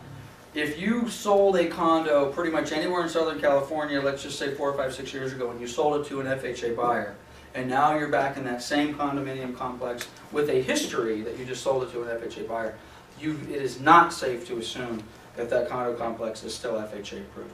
Most of them have lost their FHA. 85 to 90% are no longer, and they're Right. requiring a new recertification. Yep, exactly. And how often does that happen? Is that yearly? Is that Every 12 months now. yearly? Okay. Yep. And A there's lot all of it has sorts to of do with the challenges. HOAs. Yeah, delinquent HOAs, and then the That, percentage of owner occupancy occupant. standards, Yeah. master, and one of them, the master policy on the complex is no longer complete rebuild. There's a lot of things. Buku problems. You know, you look at locally the condo complexes in our city, whether it's the old ones that have been here for 30 or 40 years, or whether it's the newer ones that were just built 5 or 6 years ago, none of them Now, have valid FHA certification. real quick, that I'm aware it's of. very possible though that your appraiser is certified for both. So your lender should be able to just contact him and have him do a redraw, and probably only cost $125 for him to move it off of the FHA document to the conventional document, Mhm. and no harm, no foul. And in the scenario that you just laid out, Chris, Yes. that particular scenario is a little different than what this is about. Everyone's kind of on board on that. Everyone knew we were going FHA. Everybody kind of caught blindsided. Oh, geez, we've got a condo complex that's not approved. So everybody's kind of saying, okay, great, let's regroup, let's go conventional. And for the most part, and part of my talk on this has to do with, you can make changes in the contract all the time that make sense as long as the buyers and sellers and everybody are agreeable and it's reasonable. That makes sense. It should be agreeable. It should be reasonable. The larger problem is when you're presenting your buyer in a better light Right. than what they really are able to do. I say they're cash and they're really hard money. Okay, well that's a difference. Okay, well it might be a fine line on the difference, and maybe their hard money lender is fantastic, and maybe their hard money lender can close it in 10 days, and if that's the case, that's fine. But when you get to day 10 on a 10-day escrow, and your escrow's saying, well, we didn't close because they're trying to get the money from the Norris Group or from the ABC company, and there's a problem, is the seller going to have a little challenge with that? Nobody said you had to get the money from the Norris Group. And by the way, Norris Group's a great company. They're a great hard money lender. And if someone brings me a hard money lender from the Norris Group, I make a phone call, they verify, I'm good. Okay?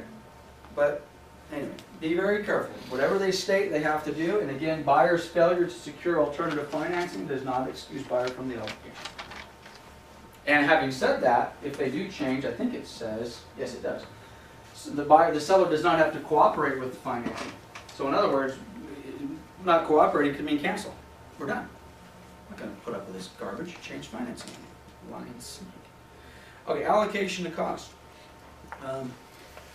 Kind of goes hand in hand with our net sheet discussion we were talking about earlier. So we're going to take, what time is it?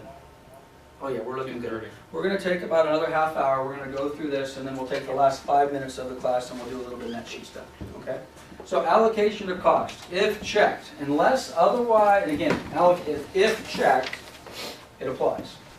Unless otherwise specified in writing, this paragraph only determines who is to pay for the inspection, the test, the service report, mentioned. It does not determine who is to pay for any work or recommendations.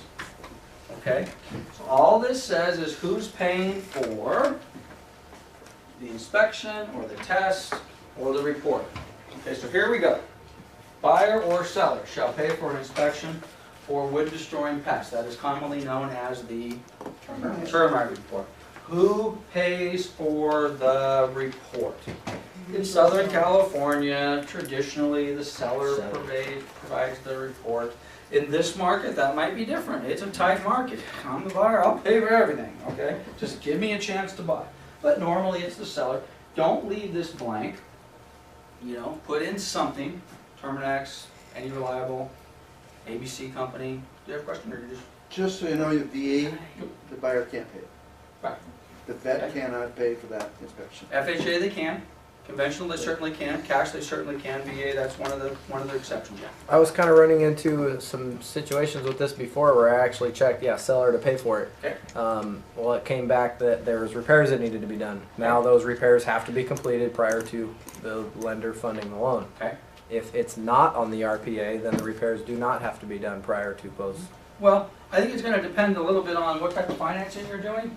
Keep in mind, as this just stated up here, all that this, just from the sheer contract Right, standpoint. okay, I'm sorry. The lender may have different things to say about it depending on the type of financing you're doing. But from a contract standpoint, all this just says is who's gonna provide the report. I want a report from Kirkland Termite Control, okay? Now, if the report comes back, and again, what form do we have to use to determine who's gonna pay for what? That's the WPA form. allocation. Who pays for section 1, who pays for 2, section 2, so on and so forth. Now again, and depending upon the loan, the lender may say, well, now you've given me a termite report, and yes, these things have to be done. Or, again, you know, a different type of loan, like, I don't give a crap, you know, get it or not. So let's just, for now, we can bring the financing part in, but for now, let's just say who's asked for it. Now again, little bit sidebar, let's pretend we're listing agents now.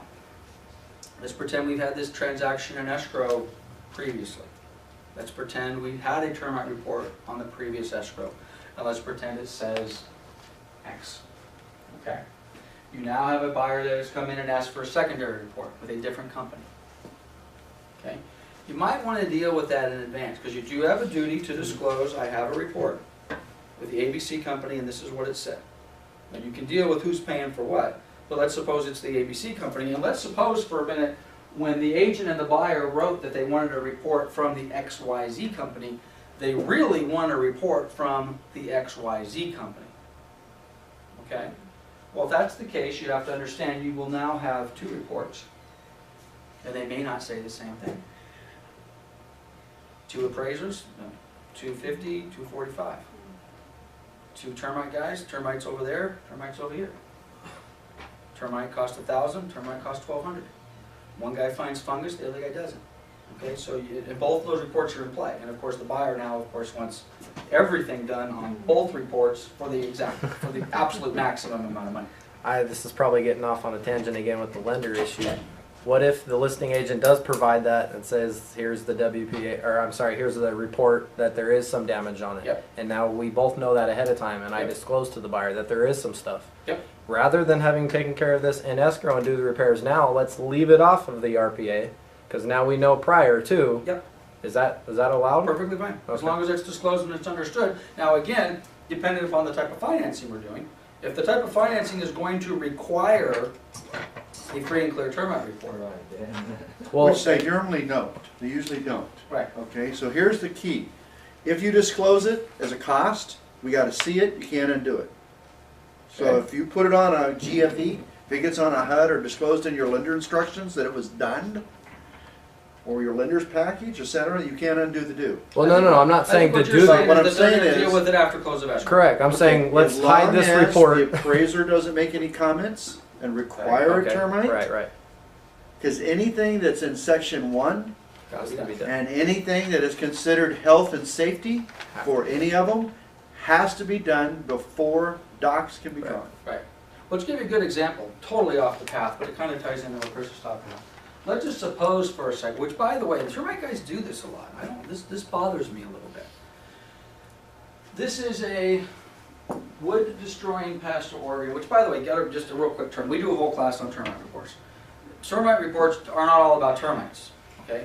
You know, fungus, you know, mold, mildew, dry rot, that sort of stuff. That screws up wood and eats wood just as fast, you know, that's the organism part, the little fungus in there, okay?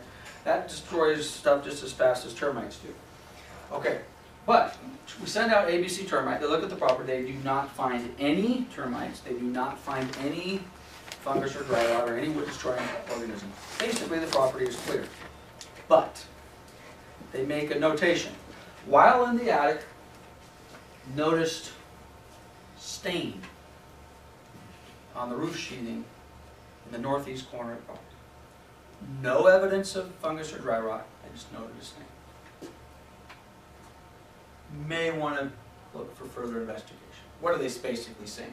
They're saying the roof's leaking. The termite guy is saying that your roof's leaking. Okay. Now Brad's gonna make us get a Right. roof. Now, honestly, I have a little problem with that.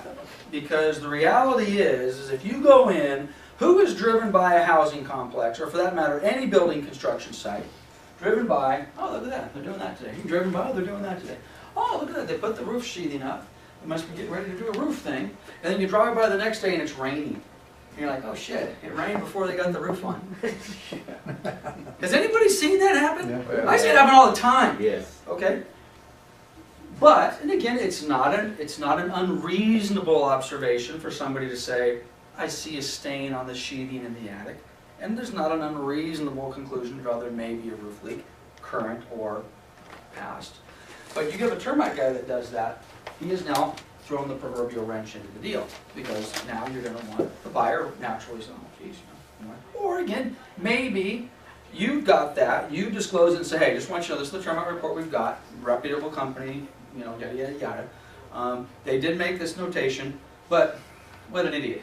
I mean, look at that roof.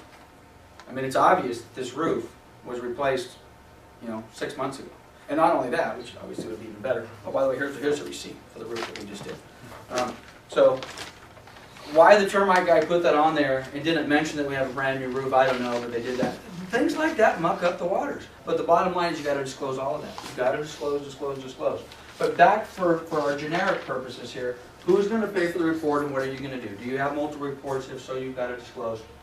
Pick reputable companies, guys. I can't tell you how important that is, okay?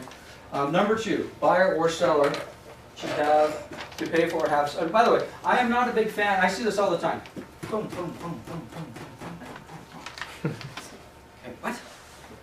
Seller to pay for, have septic or private sewage disposal systems pumped and inspected. Well, it's not on a septic. Why am I checking the box? Why, just in case. Come on, do a little bit of homework, guys. It's not on a septic.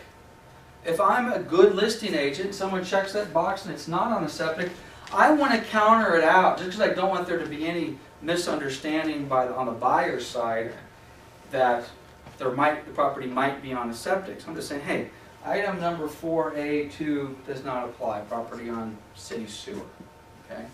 But people do that all the time. Now again, going back to Anna and Debbie just running this project, you haven't closed that deal yet, have you? Not yet. Similar problem, or not similar problem, but a problem as it relates to this. The property did have a septic. The contract says, who will pay for the inspection? This does not say, seller shall pay to have septics or private system pumped and inspected and certified to be in working order. It just says, pumped and inspected. Now, if you know anything about septics, which you probably don't, you cannot inspect, when you inspect the septic, you locate it, which sometimes is harder than you might think. So let's just assume they've located it. There's lots of ways they can do that.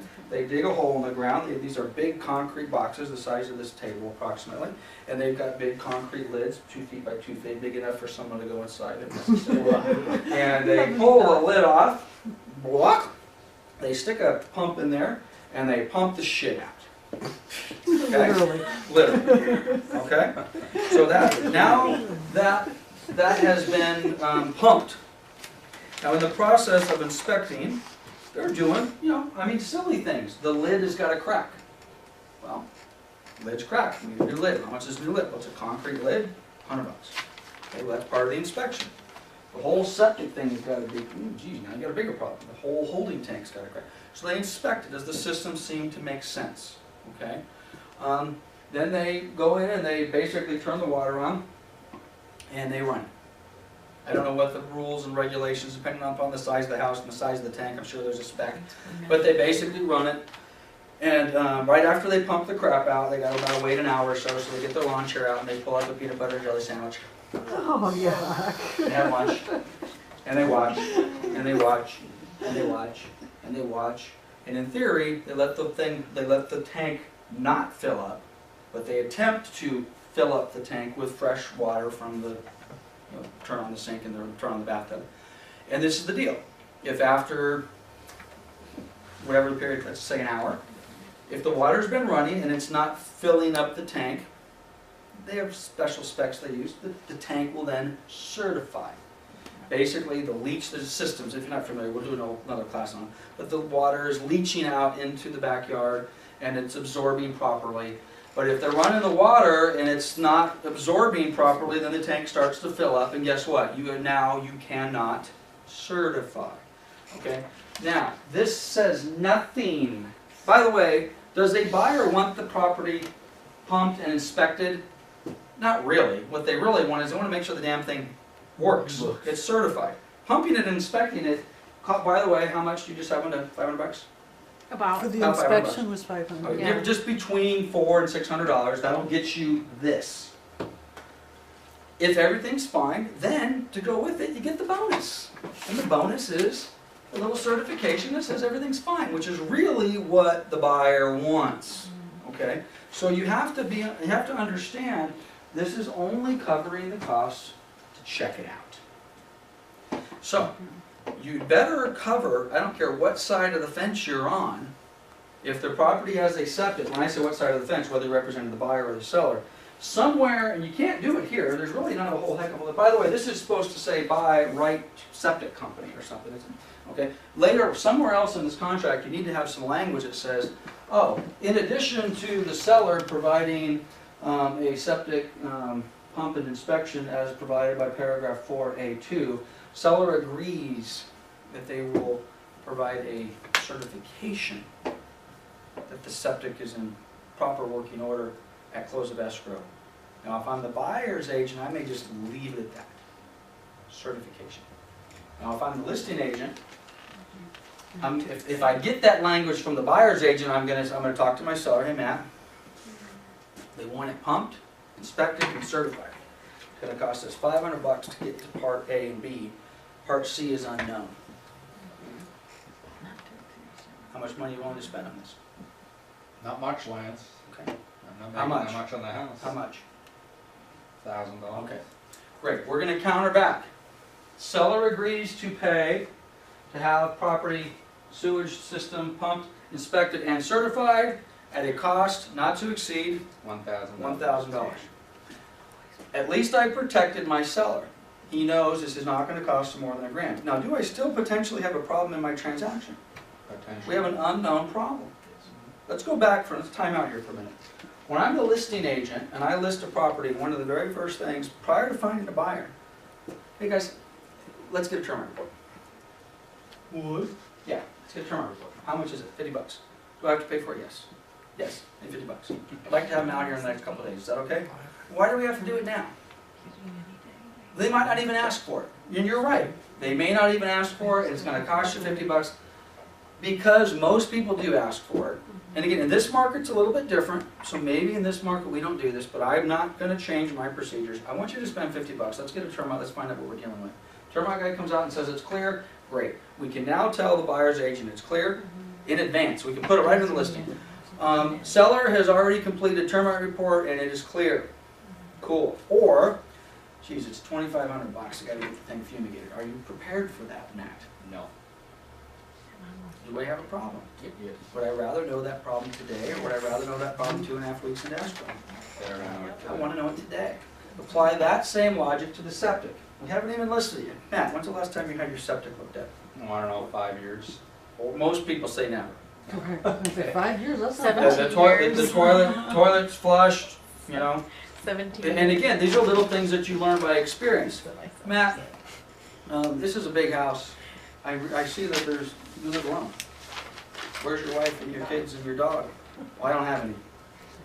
I don't even see that you have a place to do laundry. I don't do laundry. Okay, so I've got one guy living by himself in a 2,500 square foot house that doesn't do any laundry, which means I got one guy taking a poop, I got one guy taking a shower, I don't have him doing any laundry. Is this important when it comes to a septic system? Yeah. As opposed to a house that's that large, it's a 2,500 square foot house, it's Yes. made for a family of 6 or 7 people, A lot more wearing. which means a lot more laundry, a lot more showers, a lot more. Where does all that water go, you guys? It goes in the septic tank. Okay? I've sold that house. And I've sold it to a buyer who then subsequently moved in a normal sized family that takes showers and does laundry. You know how much water it takes to take a shower and do laundry? A lot. Taking the poop part doesn't take a lot of water. It's the showers and the laundry. You know, I'm doing laundry all the time. When you're filling up your septic tank, the system it worked good for one guy, it didn't work good for 10 guys. So I want you to order the septic early, and I want to identify how much I'm willing to spend. Now the problem with the termite and the septic, if you've now said I will not spend more than $1,000 to get the termite clearance, and I will not spend more than $1,000 to get the septic done, you know right now you are open to a possible secondary negotiation in the transaction. And based upon what my seller has already told me, that secondary negotiation could torpedo my deal. Now in this market it might not matter because the buyers are so willing to do anything. But in future markets, that probably is going to matter. Does that same logic apply with the septic thing that we were talking about with the wood destroying pest organisms? If it's not on there, it doesn't need to be done?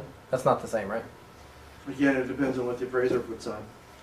But most of the time, if you've got If there's a septic, you need. Let's back up a minute. Let's forget for a second about what the lender says. Okay. I'm not as concerned about a termite. Termites, they're bad news, but you know, termite. In most cases, you get termites taken care of for $1,000, a couple $1,000 if you got it. If you septics are a little bit of a different story. If you're representing the buyer, you don't really want to take that chance. You could easily run into a $10,000 problem on getting a septic redone. Easy. I had a property that I sold down. It was a Fannie Mae years and years ago, down off of Gifford, on East Moreno Valley, and septic won't certify. They had 2 leach fields available on the property. Leach field 1, the house was old. It had been saturated. They new leach field over to the other side of the property. This is when I'm saying it's saturated. There's no other place to leach the septic system. Couldn't finance it. The only way we could finance it is if we're going to abandon the septic and we're going to hook to the sewer, which at the time wasn't readily available and very expensive. We ended up selling it cash at a huge discount. And whoever bought that house, every 4 months or 3 months, whatever, had to go out and pump it. Okay? You know, by the way, if you do find a listing and you turn to somebody, oh yeah, I've got a septic.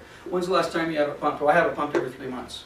Ding, ding, ding, ding, ding, ding, ding, ding. Well, why exactly do you have it pumped every 3 months? Oh, because about every 3 months it starts to, the bathtub starts to fill up with shit. I'm like, oh, your septic is not working properly. Oh yeah, they told me that. They told me for the last 5 years. I need to get a new tank or a new leach line. But it's just cheaper to get it pumped. You'd be amazed how many people do that. And people come out and pump the septic every 3 months. Okay. All right, so we're going to get that done. Same exact story on the well. You have a well, I see. Yes, you do. How much did you guys have a well on your property, Debbie? Yes. Yes. How much did it cost to have it looked at? 500. No, 500 bucks. 350. $350. That's cheap. Did it pass? Yes. Okay, it passed. Same, Matt. When's the last time you had your well looked at? Never. It's assuming it's going to cost $350, $500 to get it looked at, reported on, inspected. Are you okay with that? Yeah. Okay. What if it doesn't pass? How much money are you willing to spend? $1,000. $1,000. Okay. So again, same exact language on the septic that we put in with the well. If you've never sold a house with the well, I'll give you the 60-second rule. When they go out and they inspect it, what are they looking for, Anna? A couple things they're looking for. The inspector says, Well, if it's on an electric pump or not. okay, we're going to inspect the pump. Does the Yeah. pump work? Remember, there's a pump and it pumps water out and it puts it in a tank. Okay, so that's not what I'm looking for. What are they looking for? Gallons per hour. Gallons per hour, flow. Gallons per minute. Flow. They're going to take a look at the house. They're going to say an average family of, this should support a family of 6 people. And 6 people need so many gallons of water per day, per month. And in order to get so many gallons of water, you have to have so much flow, gallons per hour. And really what that means is, the water's flowing past the wellhead, down there. And they just measure it. There's a little thing and it says, oh yeah, oh dude, you've got great water. Oh my God, you got enough water to power a whole block. You're in great shape. Or, it's been kind of dry the last few years. According to whatever specifications the well people look at, they basically say, hey, you don't have enough flow, enough gallons per hour. Can they fix that? Not really. How would you fix that? Drill deeper. Yeah, you drill deeper, or Put it you through a drill smaller in a pipe. or you drill in that'll have to work. Measured up here. Measured down That's there. great. I love that. That's the best answer I've heard in a long time. So you either drill deeper or you drill in a different location. Money, money, money, money, money. And a well is just 25,000 and up. There you go. So, now again, if that's the only water source on this property, is that important to the buyer? Sure. There is a beautiful property. I almost bought this thing. I wish I would have in hindsight. You're driving out of Moreno Valley, you go up, you're going into Ritchie Canyon, okay? Right as you get to the top, just where you're ready to crest over and go to Ritchie Canyon, look at the house on the right, depending on which way you're going for. The house on the right with the zigzagging house. Okay. I almost bought that house. Guess now, I'm assuming this hasn't changed, but when I almost bought this house 20 years ago, guess why I didn't buy it? It has water. If you notice, there's a huge water tank on that property. Guess how they get their water? They truck it in. And that's not a fun driveway. So they truck their water in. I have no idea what it costs. And it's funny, if you look at that property, if you pay, now you probably couldn't tell because it's probably covered with sagebrush. When I was looking at the property, they had little like stakes with things on them. They had drilled all over the place. They had 7 or 8 drills at God knows how much, how many feet they went in. And there was no water. That's a problem to finance. Okay, that's going to be a problem. But again, you want to cover who's going to pay for it. There's one other thing in addition to the flow, how much water there is there's like a bacteria count. pH level or something. The clarity, and there's a, I don't know what it is, there's like a little organism. You know, it's you're down here in the ground, man. There's fungus and shit that goes in there. Okay, can you fix that? Believe it or not, and Filter in. well, the first time I ran through that, I was kind of shocked. They'll pour stuff in there. Pour like, it's not bleach, but they pour some sort of, it lowers the enzyme level, they put it in the filter, it kills the bacteria, We whatever. don't have to do that anymore though. Now you can't, okay. Now they have to add it, yeah. You can't put anything A filter in the tank. It has to be a It's filtration gotta take care system. of it there. So it comes up with a I little know organism. this because my dad had a Yeah, well for it years filters and we had to live with all this crap. Bottom line, wells and septics are tricky. We don't make enough money in our commission to recover from these type of mistakes. Okay? That's the point on this. In fact, we don't make enough money to cover on most of these mistakes. So termite can wipe your commission out just like that. A septic certainly can wipe your commission out. A well certainly can. Well, that's fine to me, ones. Natural hazard disclosure, pretty simple. Normally the seller pays for it. Natural hazard disclosure prepared by property AD or whoever it happens to be. So we're going to get that filled out. And by the way, we never use the CAR form that says the yes or no, severe fire hazard, flood zone, all the rest of it. We do not fill that out for our clients. I don't care if they work at the department that prepares the reports. Your client doesn't fill that out. Okay? Have them spend the $50, get the report, comes with the insurance, it's a legitimate company. And again, the buyer can pay for that. I don't know if there's an FHA rule that says they can't, but in most cases, it's $50. The buyer can pay for that. Okay? Seller will pay for the following inspections. Come up with whatever you want. The roof inspection. This is where you got to be careful. I've had agents that create problems in their own transactions that are completely unnecessary. Well, I know that the roof looks new, but what the heck? Let's just ask for an inspection anyway. Okay? Why am I doing that? Well, the pool looks pretty good, but why don't we have a pool company come out and inspect the pool? Make sure the pool works. Let's inspect everything. Okay, I get it. I get it. I'm protecting my client, and I don't want any surprise. I get it. But guys, let's use some common sense. Okay? And at the same time, if the buyer, on the other hand, wants to pay for all this stuff, that's fine. But if you're asking the seller to provide a roof certification on a roof that looks beautiful, you're probably going to not have your offer accepted. You're certainly going to send up a bunch of red flags. Now, if you're asking for the seller to pay for a roof inspection on a roof that's obviously shady, that makes sense. But be careful what you ask for when it comes to that. And then again, just the traditional home inspection. Traditionally, if the buyer wants a home inspector to come out and inspect the house, a couple $300, they pay for it. Okay? And again, we in our industry have been a little bit bashed, and maybe rightfully so, that we kind of discourage the home inspectors because they create nothing but problems in our industry. If you have that reservation, just get over it. Get the home inspector. Always encourage them to get the home inspector. If the home inspector comes out and lists a bunch of stuff that's nonsense, you need to be a strong agent, talk to your client and say, this is nonsense. It's a $250,000 house. Yeah, I understand that there's a summary sheet, and I understand there's 32 things on there. But welcome to home ownership. by the way, let me introduce you to Lowe's and Mr. Home Depot.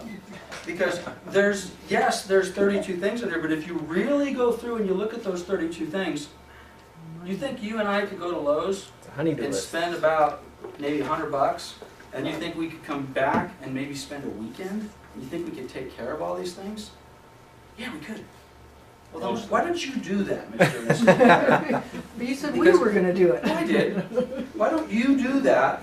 Because asking the seller subsequently to come in and pay, which by the way, a lot of times they will do, but I gotta tell you, when I'm the listing agent and you bring me a list like that, you are sending me a message.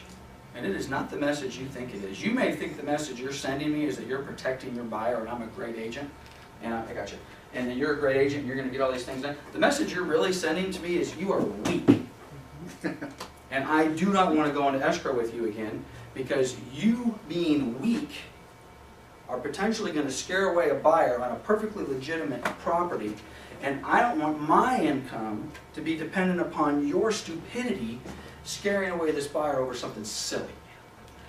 And you fooled me once going into this deal. And you know what? Because you're weak and because you've given me this list, I'm probably going to go to my seller and say, man, I'm a little upset with this, but I got 32 things of nonsense. And I just know that the guy on the other end of this deal is going to blow this up. Okay? So we're going to go do this. We're going to spend $200 and we're going to get this crap done. And then I'm going to tell that agent again, next time you write me an offer, I'm not going to put up with this bullshit. Okay? I'm not going to put up with this because this is nonsense. The doorknob is loose. I'm not kidding. I'm not. The screen in the back's got a little tear, little fluffy, got the claw on the screen. Are you kidding me? Yeah, there's a whole bunch of other things your inspector missed too. Welcome to Home Depot. Welcome to Lowe's. Welcome to home ownership. Now, having said that, there are important things. I mean, there are legitimate stuff. There's a crack in the foundation. There's this. There's that. Electrical problems. I get all that. It's the little stuff we should not be screwing around with. As long as we're going to just skip ahead a little bit on the walkthrough. Same thing. Forget about the home inspector. I'm now doing a final walkthrough with my buyer, and just look at that. That baseboard has got a scuff on it. Yeah, a scuff. Look at this. Just, oh. I'm not kidding. I have seen some crap. Little crack in the chicken. The chicken has got a crack in it. Little crack in the kitchen tile. You know, the handle on the bathtub is a little loose. Get rid of that garbage. Don't be negotiating that stuff. You first. I just want to share, does anybody here know when a home inspection cares to a lender? Do we Never. ever care? Never. The home inspection done? Never. Never? Never. Not correct. No, I set you up though, Chris. When you have it. When there's a flip property involved, the home inspection is as important, if not more, than the 2 appraisals you have to do.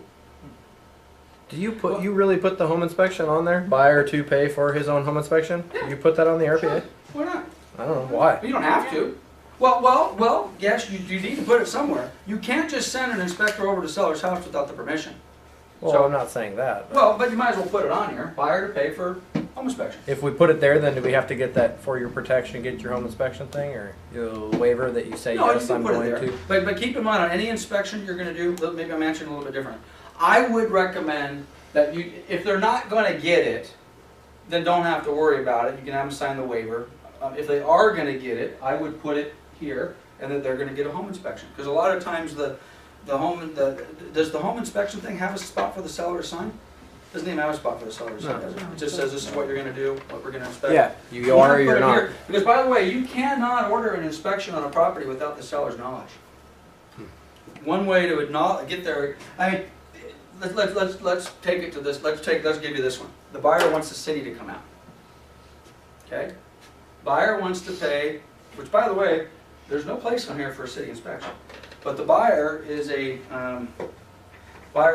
code enforcement inspector for the city of Moreno Valley. He's walked up to it and he said, "Well, I've been doing this a long time. I think there are a couple problems here. And by the way, they've probably already gone down and verified what the problems are. Patio cover in the back's not permitted, right? Okay? But anyway, let's pretend they don't have that much knowledge. But the buyer says, well, I want to get the city of Moreno Valley to come out and just make sure everything's up to speed. Looks like they got a new hot water heater, and I wonder if they pulled a permit for it. And boy, that roof looks pretty new. I wonder if they pulled a permit for it. And boy, the patio cover's beautiful, but I think the way they got the tied into the fascia and the header is just a little bit off. Okay, so they're just thinking through their mind. They want to city now. If you put in here, buyers shall pay for city of Moreno Valley to come out and inspect property. And the seller says, okay, then you're fine. You don't put that on there. Now I'm the buyer's agent. 3 days later I call you and say, hey Brad, just want to let you know, city inspector is going to come by tomorrow. I'm going to say, what? The city inspector is going to come. Yeah, what, excuse me?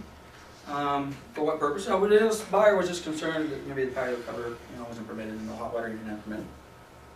Where did their concerns address the city inspector to come out? Well, they didn't. Well, bullshit. You ain't sending anybody out. Okay, you didn't contractually out. You want to cancel now, that's fine. You can cancel now. But you're not sending the city inspector out to my property. Because you didn't get it agreed to in writing initially from the contract. Okay? Not that we're trying to hide stuff, but what good can come from a city inspector coming out to your property? Nothing.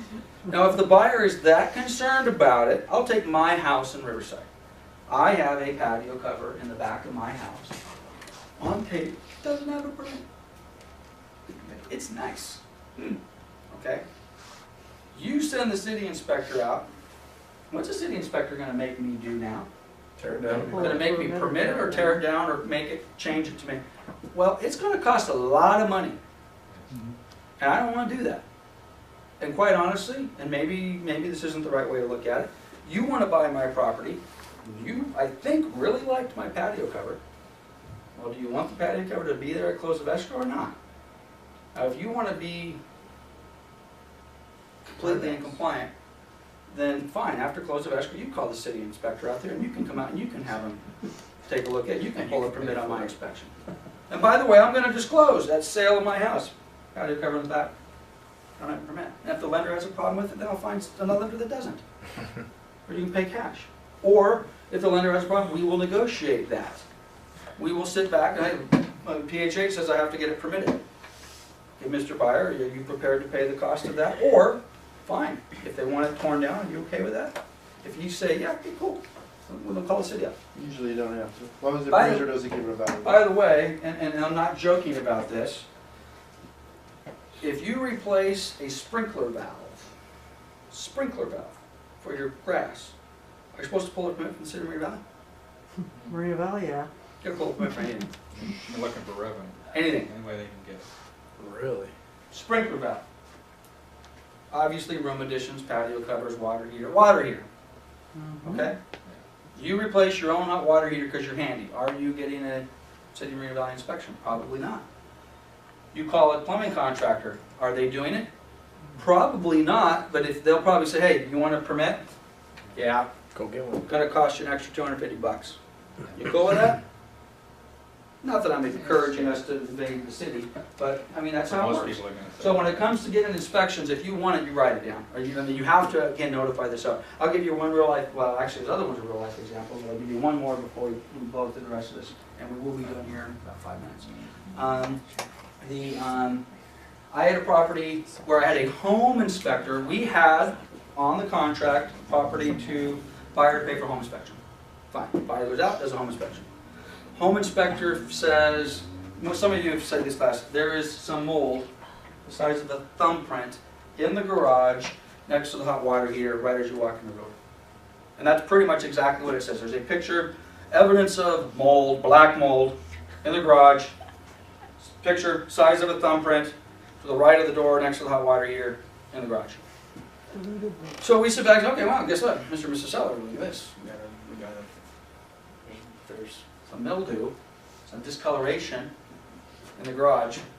Squirt, squirt with some bleach, rub, rub, kills. I'm done. Well, guess what? The next inspection the buyer had done, this property was vacant, by the way. Old inspection. The buyer has a certified mold inspector come out, gives me a written report, and that written report says it's gonna cost $5,000. Look at that, I just Googled it. Look what you couldn't Google this 20 years ago. Certified mold inspectors, 911 restoration. Now, first of all, they had no authorization to send that inspector out. I was pissed. Why was I pissed?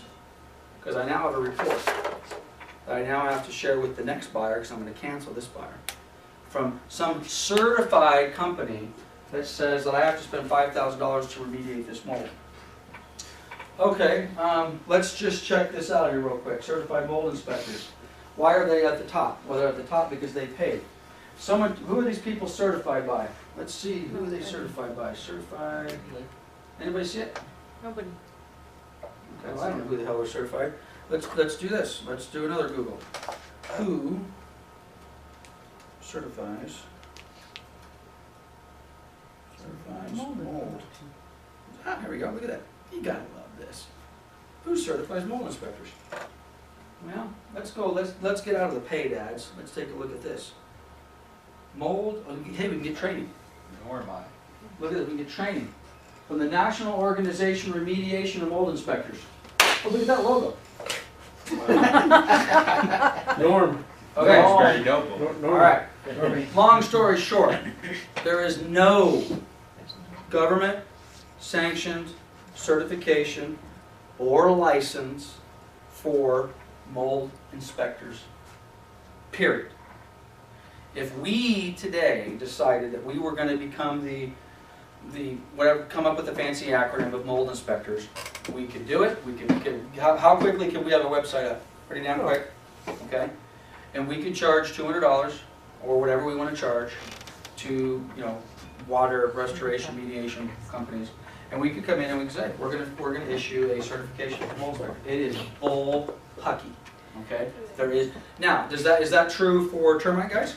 Nope. No, they're my. Who?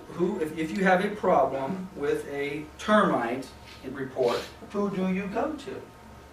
Go to the Structural Pest Control Board, State of California, Sacramento. Most of these other things require some sort of contractor's license. If you have a problem, you go to the Contractor Licensing Board, State of California.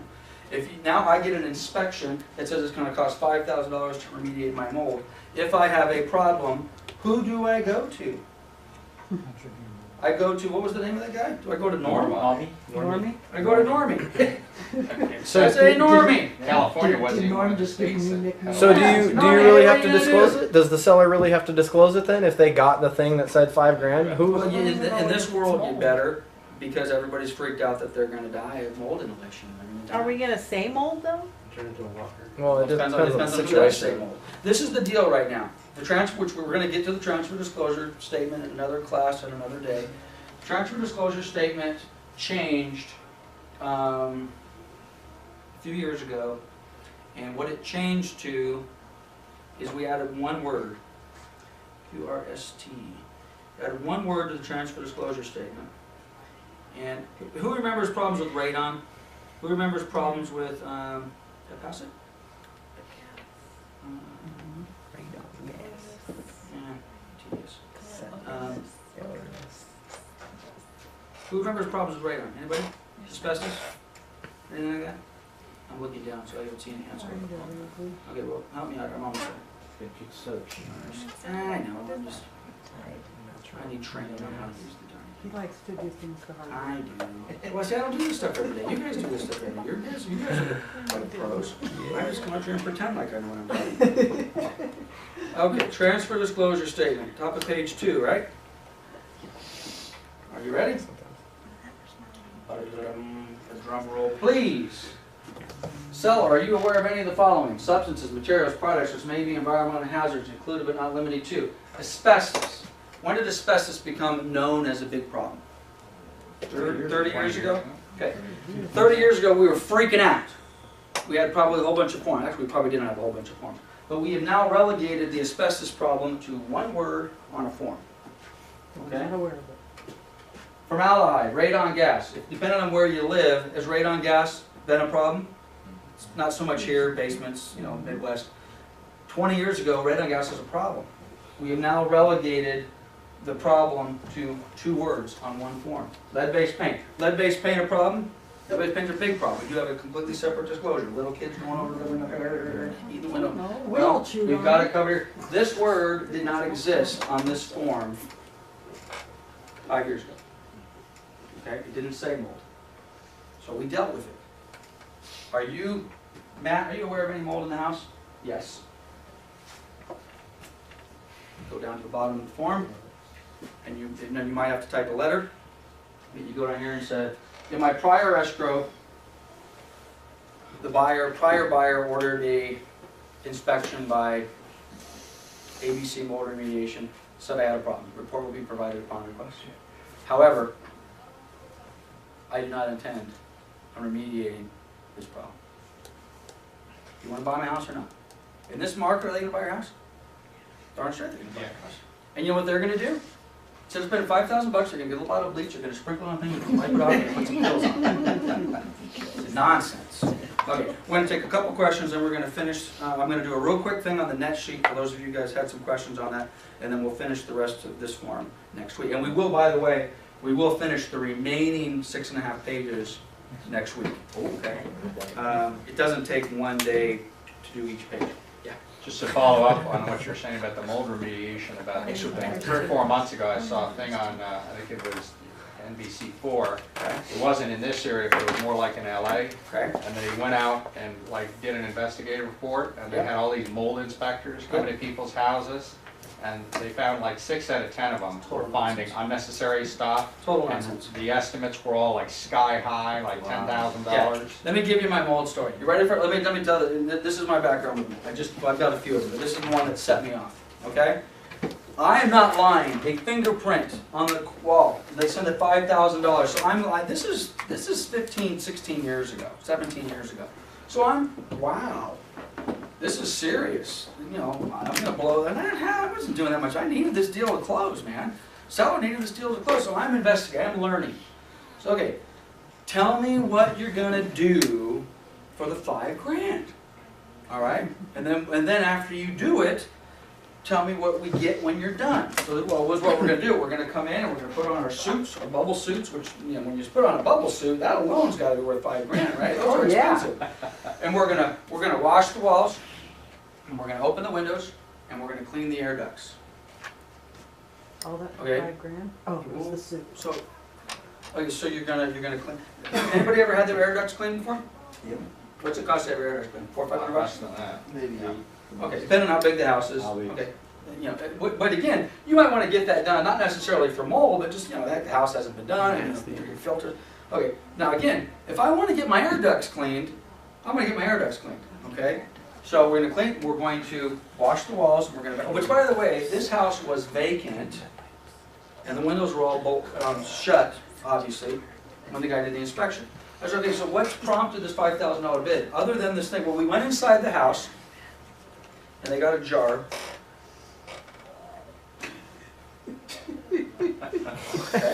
Okay. And then they go outside with the jar. In theory, they take it back to a lab. And they stick a little thing in there. And there is so many parts. It's funny, this is the truth. You have so many parts per million of the airborne mold X spores outside, and super concentrated, so many parts per million on the inside. Right. Okay, so and how do we get those when we open the windows? We ventilate the house. Really? So, which by the way, see, I just can't stand myself. I said we're gonna be out here at 5. By the way, if any of you guys have to go, you can leave. I just can't help myself. Shut up, Anna. What's the form I'm looking for? What's the mold form that's in here? It's a residential mold, something or other. We use it on the rentals all the time.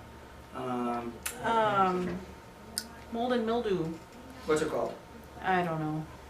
Do you know what the abbreviation Go is? ask Anna. Go ask Aubrey what the mold form is. I'll pull it up in a minute. So anyway, so they run the test. So I'm like, okay, let me get this straight. The mold spores inside the house are so many parts per million. The mold spores outside the house are so many parts per million. You're going to wash my air ducts. You're going to wash my walls. You're going to ventilate the windows. Then you're going to come back and you're going to run a test.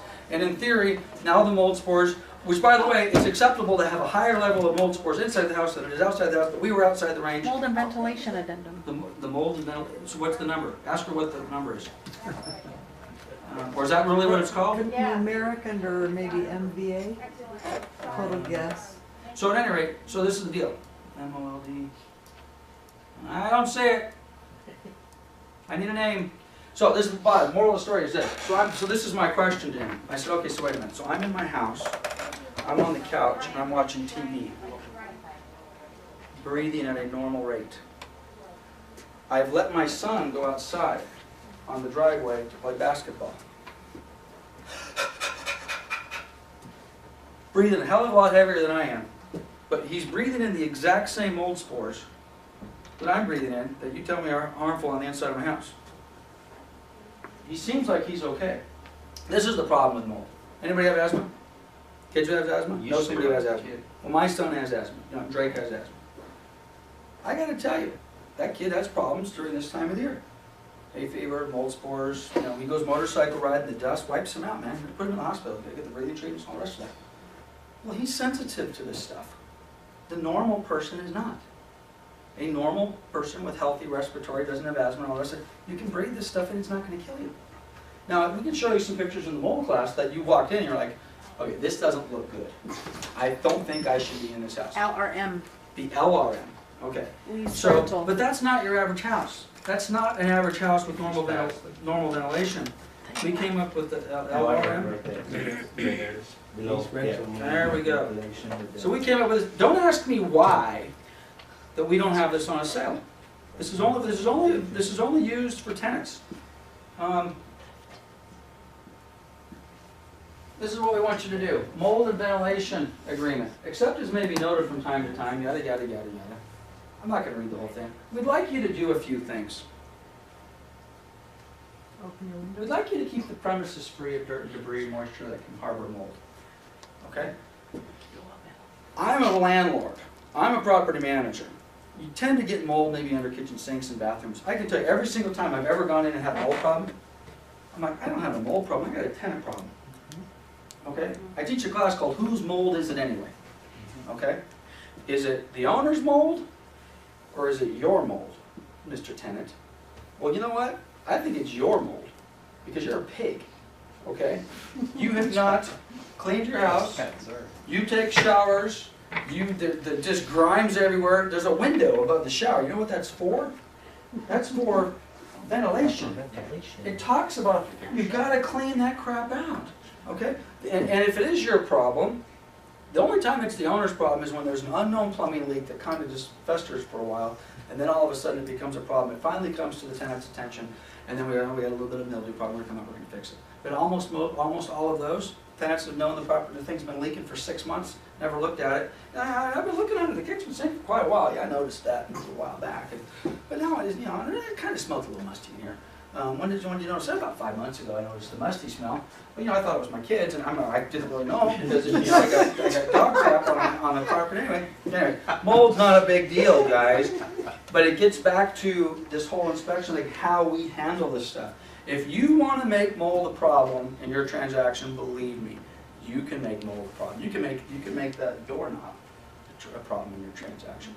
Now, not to be misunderstood, mold can be very serious. Again, I just told you, I've got a kid who has asthma. He's very, very sensitive to that. If I'm buying a house and I have those type of concerns and I want to have it checked out, that's fine. But I want to do that at my expense. And I sure as heck don't expect to hand over a bill to an owner for $5,000 to clean some air ducts and wash some walls and open some windows. Okay? So be very careful with that. Okay, we're going to finish the contract next week. If you want to hang around, I'm going to take 5 minutes max because I have to go. And we're going to do this on seller's estimated proceeds because I didn't print it out last time. And we'll use this contract. And this is how long this should take. What's it called again? Is it ESP. ESP? You just passed it. Here we go. Oh, there it is. Okay. Now, I'm not going to explain this like we did 2 weeks ago. I'm going to go through it. You guys are my seller. Okay? Let's do it. Okay, so seller is, let's just pretend this has your name. You've got your date. cost associated with, what kind of financing did we do on our deal? Conventional, right? Conventional. You're doing a conventional deal. Did we determine when we were gonna close? Let's just pretend it was May 15th. Okay, here we go. We've got, what are the property taxes? We talked about this when we sat on the. 3.35. No, what's the dollar amount? I got my profile, it says the property taxes are $1,200. $2,600, $25.99, okay? Do I have homeowners association dues on your property? No, zero, okay? We talked about this at the listing agreement. You got a 6.5% rate, you never qualified because you had a problem with whatever, and you owe $224,561 because we don't have a demand, we don't have a formal payoff, but I've got the most recent statement from B of A that says this is what your balance is. Okay, Mr. and Mrs. Seller, I want you to understand, that is not going to be your payoff amount. Based upon the statement that you've given me, and based upon what appears to be current, and based upon you making future current payments, your payment to B of A should not be any more than that. However, I can't guarantee that. When we open up escrow tomorrow, Summer's going to order a demand. It might take a few days, it might take a week. That demand's going to come in, and then we're going to have this dollar amount figured out, and we're also going to know what this next one is. This next one is, how many days, when are we going to close escrow? We have to pay off this loan. We're going to close on the 15th. I'm going to put 15 days in here. What this is telling me is this is calculated, the computer did it all by itself. It's calculated 15 days of interest, 1, 2, 3, 4, to the middle of May, or whenever our date is. By the way, that would be wrong. Okay, we'll say we're closing April 15th. 15 days of interest, $608, which is a 6.5% interest rate based upon your $240,000 loan amount. Okay? Now, you got to remember, when you make your payments, we talked about this when I took the listing. When you make your house payments, you make your house payments in advance, or do you make them in the rears? You make them in the rears, meaning when you make your April 1 payment, that's coming up here in a couple days, you're not paying for April. You're paying for March that just passed. So you have to remember, I want you to make your April 1st payment. Let me change the stages for my own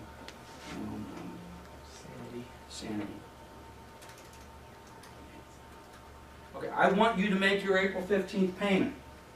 Well, what if it gets crossed in the mail? And what if they don't get it posted in time? Make your payment. If it gets crossed in the mail, it doesn't get posted in time, they're going to send you a refund. That might take 60 days. I get it. Make your payment. We never tell our clients not to make the payment. Even if in the back of your head you're thinking, I'll make the payment. Okay? And there's some times where I'm thinking, don't make the payment. But I never tell my client not to make the payment because this escrow is going to fall out.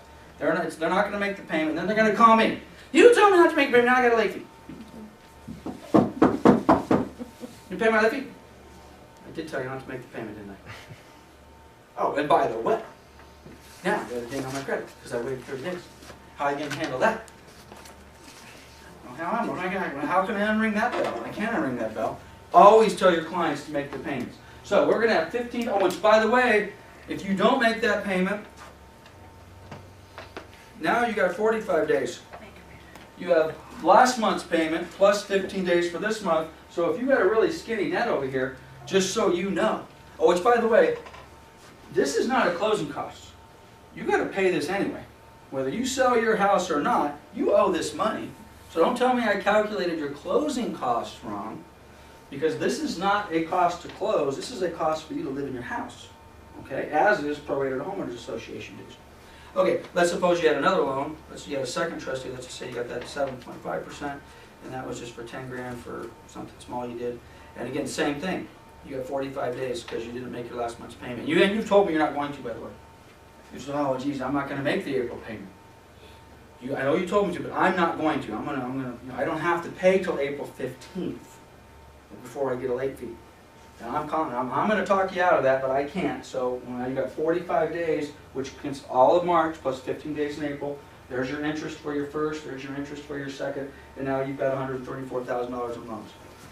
Well, let's assume you don't have a line of credit. You have prepayment penalties on these. Prepayment penalties used to be a big thing in the past. There's so few loans out there with prepayment. I don't even know if they exist anymore. Maybe something, I don't know. But in most cases, you're not going to run into prepayment penalties. Demand and reconveyance. Again, we talked about this in the last class. If you remember, in order to pay off these loans, we need a couple of things. B of A, we're sending you a demand. Tell us how much they owe. They charge for that. $50, $75, $100, $10, I don't know. We also need a reconveyance. After we pay off your $224,000 loan, we need to be able to sign a reconveyance. They charge for that, $10, $15, $100, okay? Same thing with the second trustee. Now these things may be regulated under Dodd-Frank now, I don't know. But I always put down $100 per loan for each one of these things. So I'm gonna put, and I like to go high. So I'm gonna put $400. Is that high? Yes, it's high. But I'd rather these be, oh, it's really gonna cost me $4? Probably not. Could cost you $60. You know, they might be super nice and they might not charge you anything. But that's okay. Because if they don't charge you anything, guess what? They're going straight into your pocket. Okay? But I want to give you worst case scenario. Other lender fees. Now when we say lender fees, at least on this net sheet, they're not talking about Brad, they're talking about paying these guys off. Are they going to charge some sort of wire fee or handling fee or some nonsense or a FedEx fee because you needed something and the email wouldn't suffice? Maybe you put something in there, maybe you don't. Go $100 in there. Okay? Escrow fees. Now you need to know what, oops, take that out. You need to know what your escrow fees are.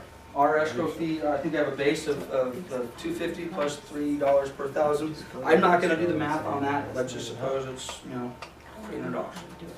Okay? Now again, if you're doing if you use this form, you need to, oops, let me pull this up so you can see it a little bit better. If you're using this form, you may have a seller who says, well, what's this exchange fee?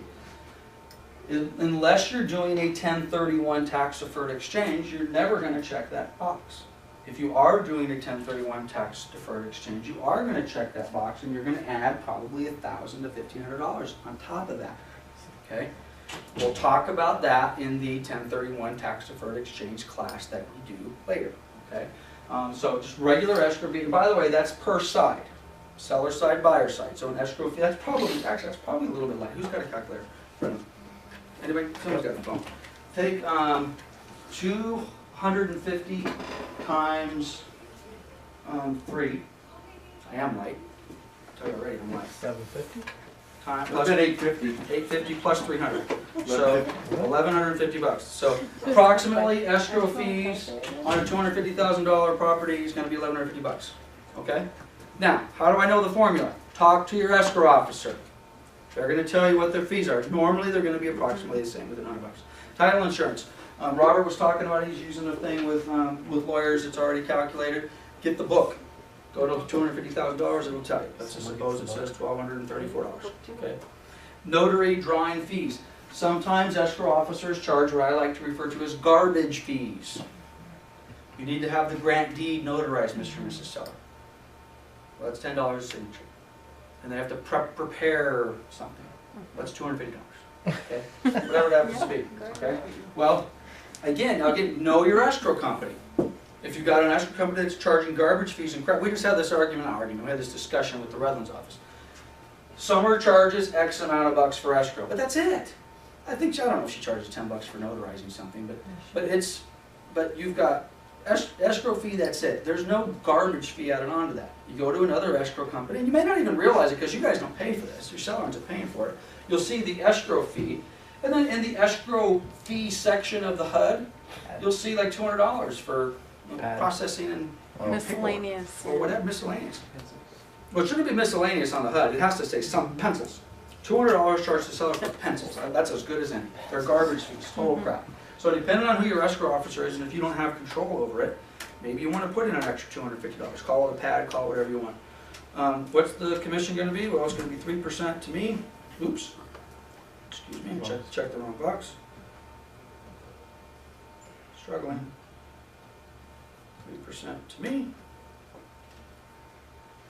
In this market, 1.5% to them. Yeah, really.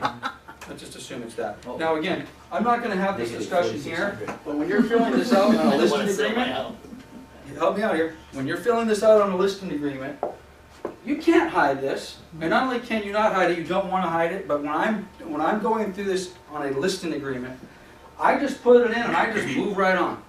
And normally what I say, it's the largest sheet. I know it's the largest number on the net sheet, so let's just move right on, and then I'll go right on.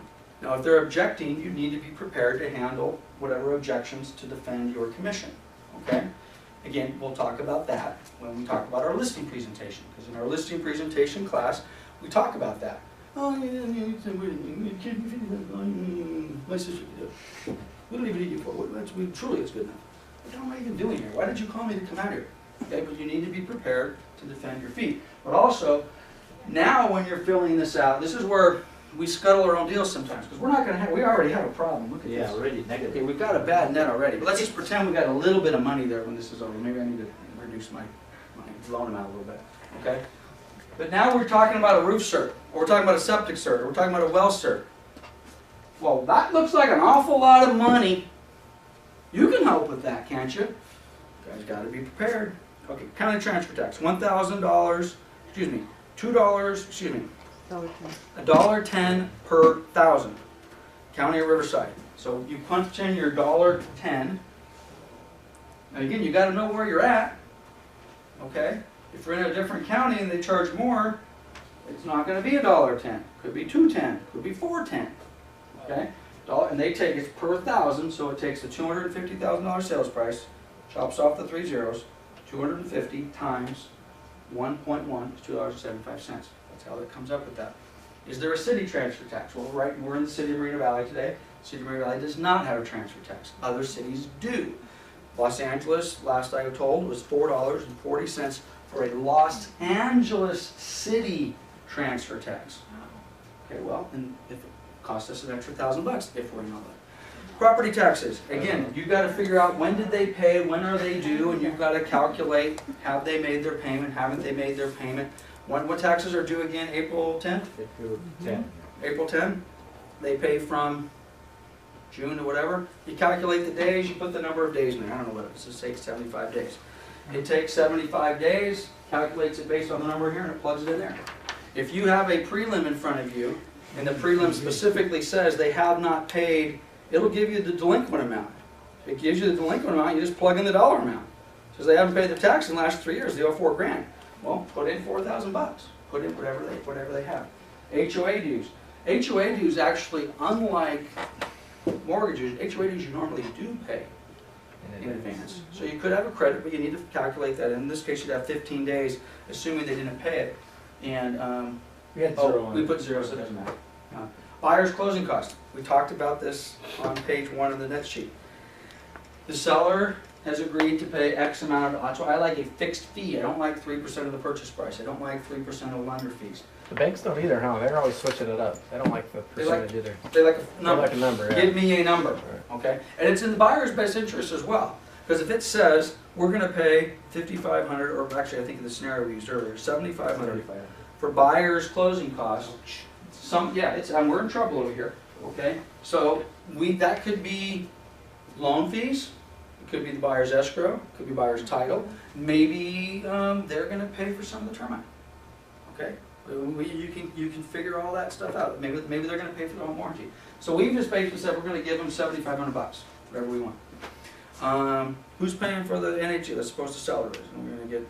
We want the cheap one because we're paying for it, $49. I don't normally do that. I normally put the expensive one in there, which it used to be property ID was the most expensive. It's $100. I think theirs is even more expensive now. I think property ID is. I don't know. Well, figure out who it's going to be.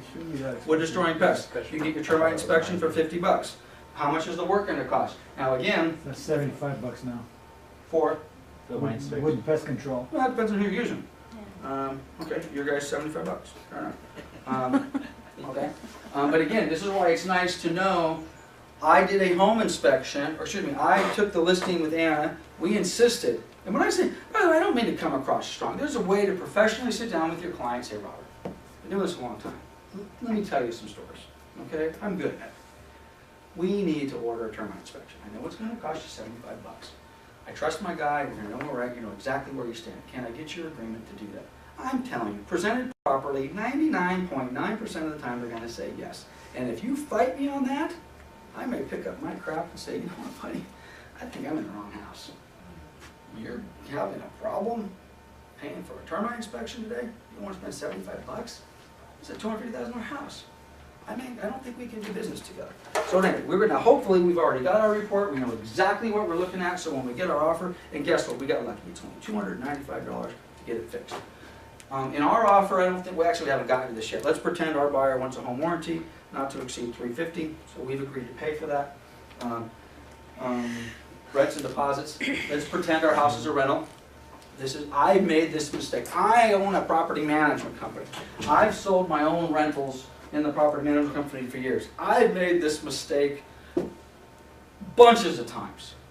I'm selling a rental to Chris, who is the buyer. At close of it, which is the rental is occupied. There is a deposit of $2,000 on in trust.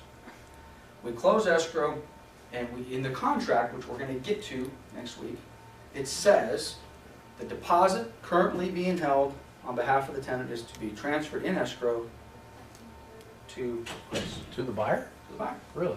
Yeah. How else are you going to get it? And prorated rents.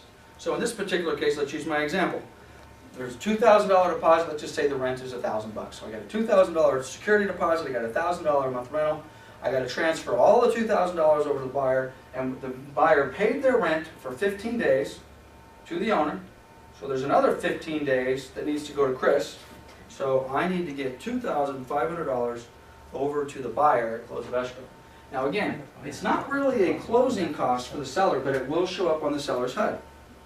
Seller has got to get that $2,500 over. Now if I don't do that, I guarantee you what happens, and I've had this happen to me before.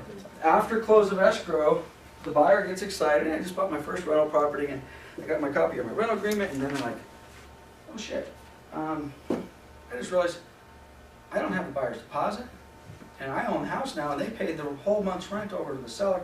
I don't have the rent. How am I going to get that? Okay. Who's the first person they call to get it? Agent. They call their agent. They're like, oh crap.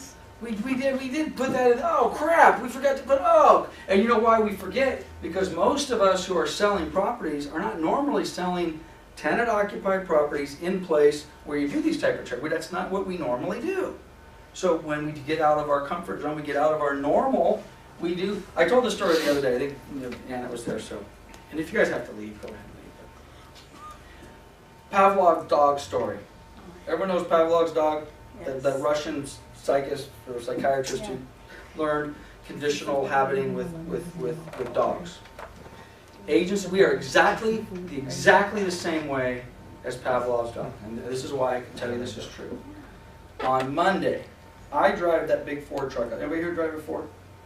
Okay, well I drive Chris is a Chevy guy. I drive a Ford. Well, I didn't even realize this, but I've got a column shift. My parking brake is my left foot, and to release my parking brake, I got to pull my thing with my left hand. So I've been driving a Ford truck for years. So when I get in the car, what do? I put it in gear, and to release the parking brake, I pull the thing. So Monday, I'm driving Drew's truck. Drew drives a Toyota, which is a Chevy, guys. It's even worse than a Ford. Okay, okay.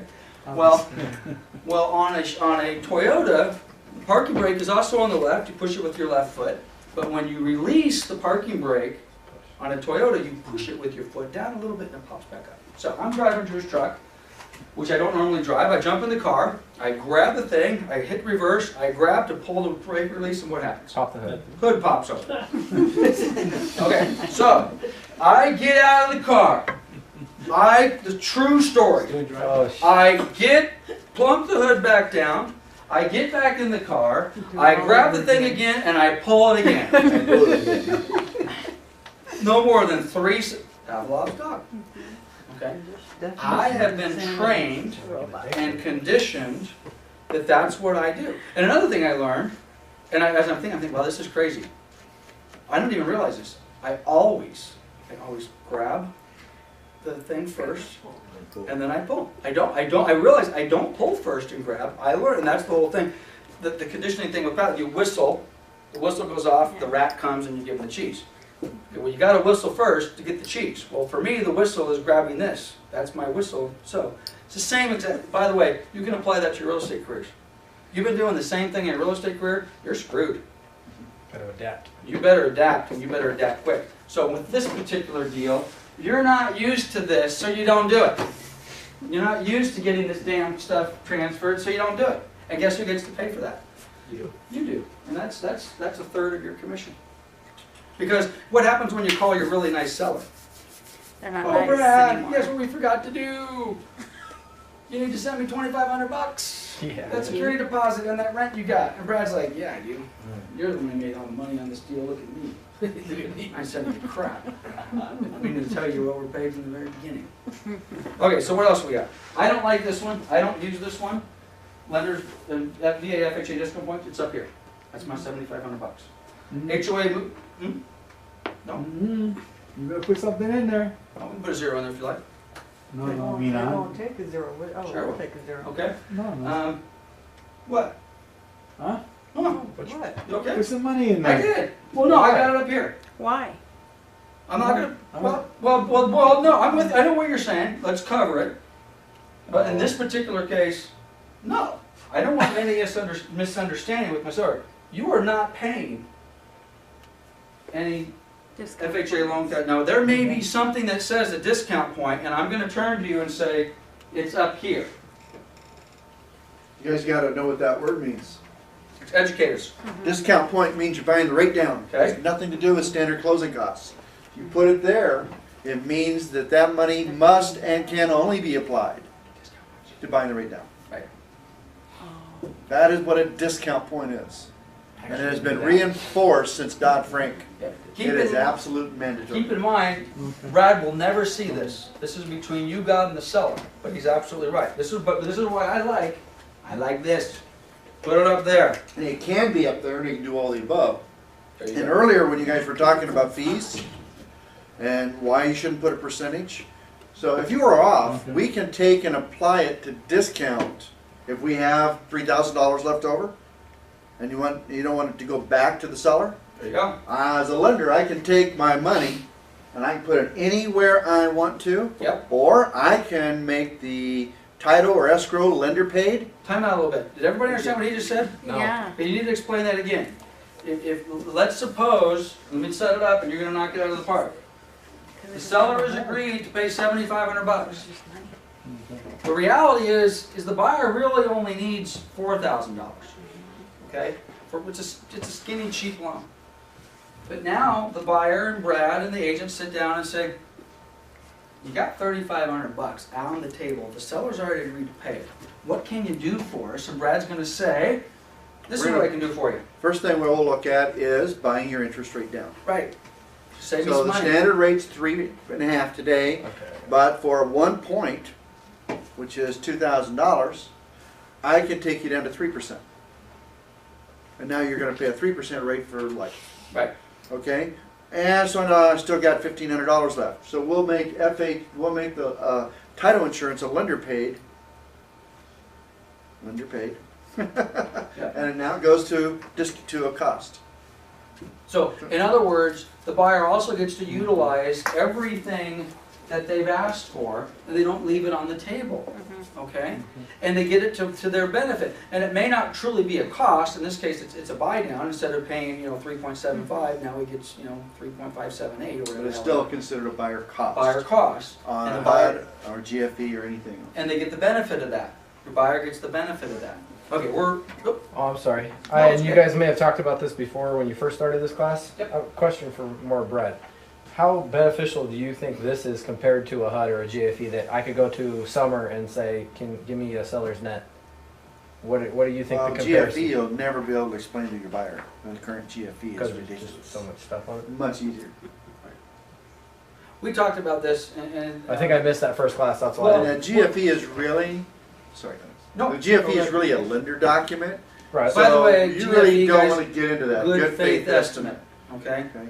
You really don't want Provided by to get this into guy. that. Let me take that heat because you're going to open up that proverbial Pandora's box or can Well, of that's what I worms. feel like we're doing with this.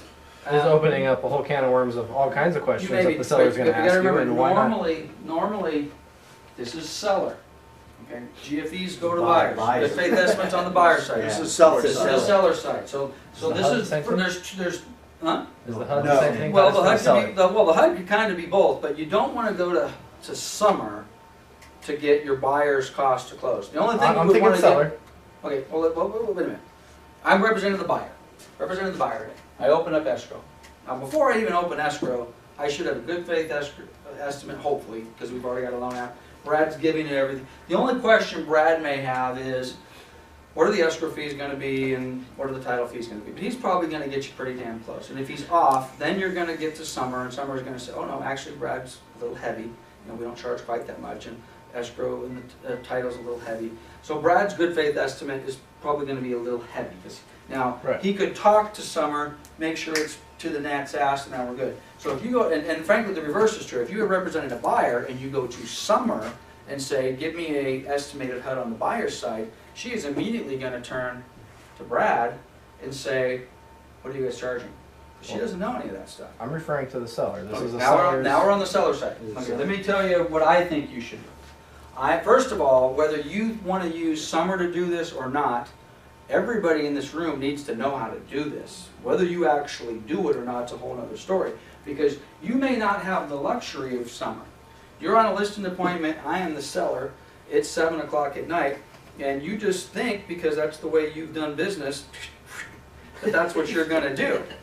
And before I say, Chris, dude, I love you, man, I'm ready to go right now. Can you give me a net sheet? I've sold a few houses, I'm pretty familiar with how this works, what are my costs gonna be?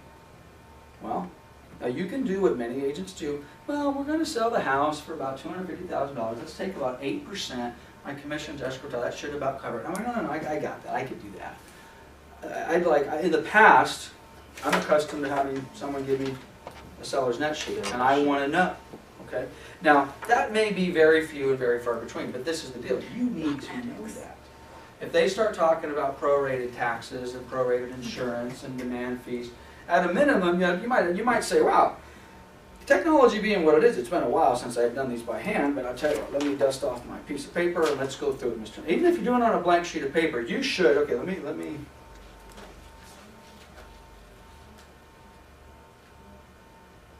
Okay, I'm not cheating, okay.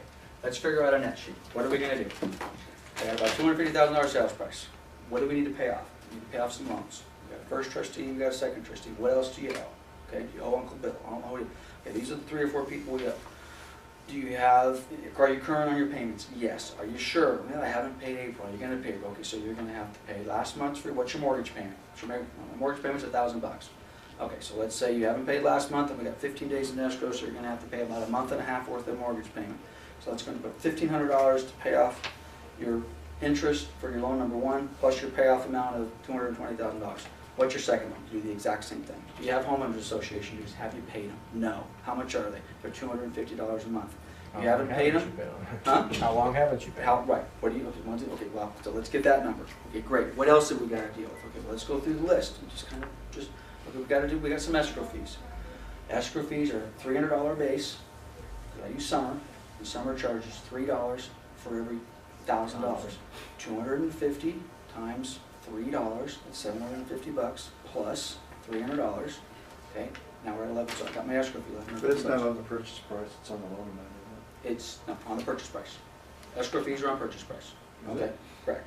Now I got my title thing. Now I don't know what the title is. Back in the old days, I carried a briefcase. My briefcase said, had a rate sheet. Stewart title, pull it out.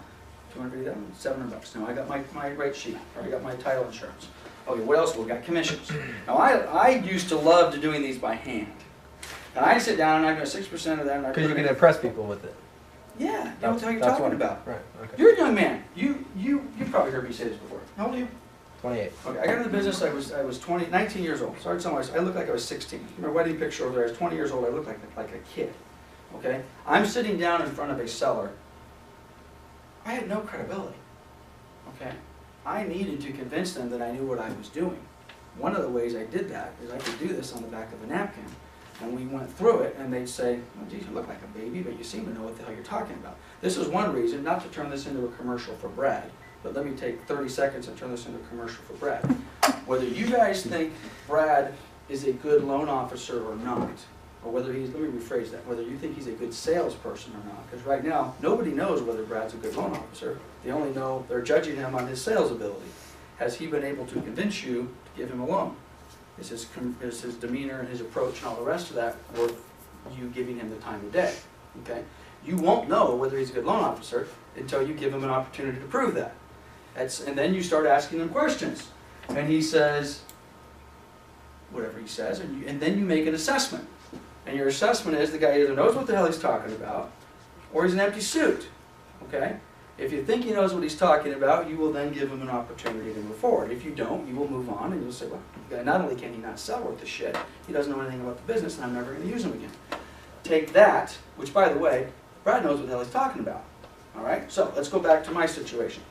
I want to be able to convince my seller that I know what I'm talking about. You guys need to do the same. You need to differentiate yourself from possibly the 3 or 4 other appointments out there.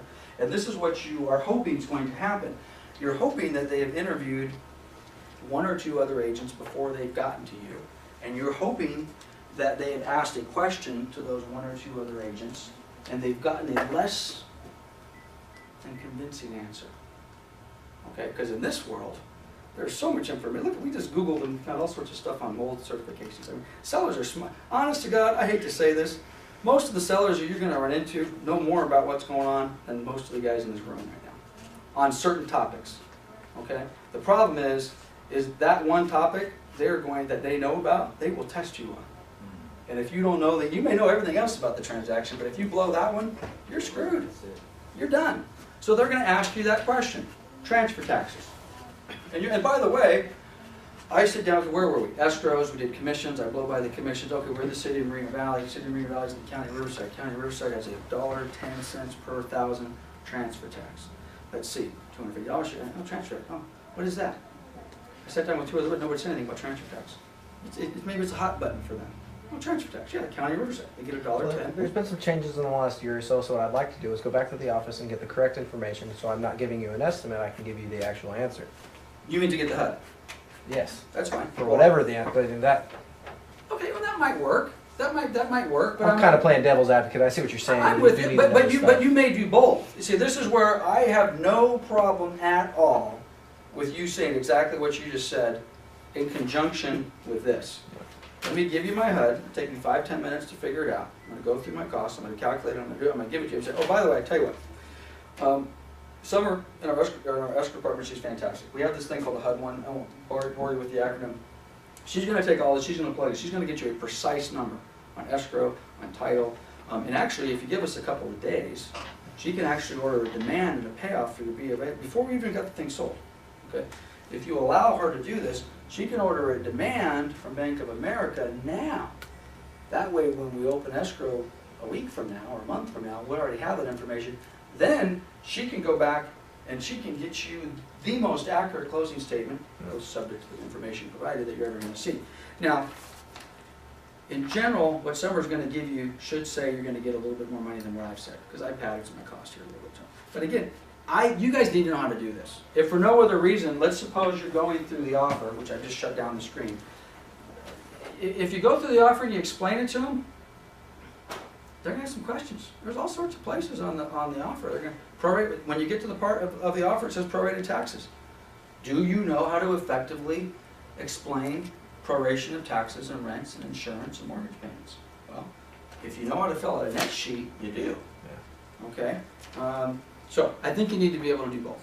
Whether this is part of your listing period, and this may be old school. This may be one of those things that in today's world we don't do that. We do what Chris does, and that's fine.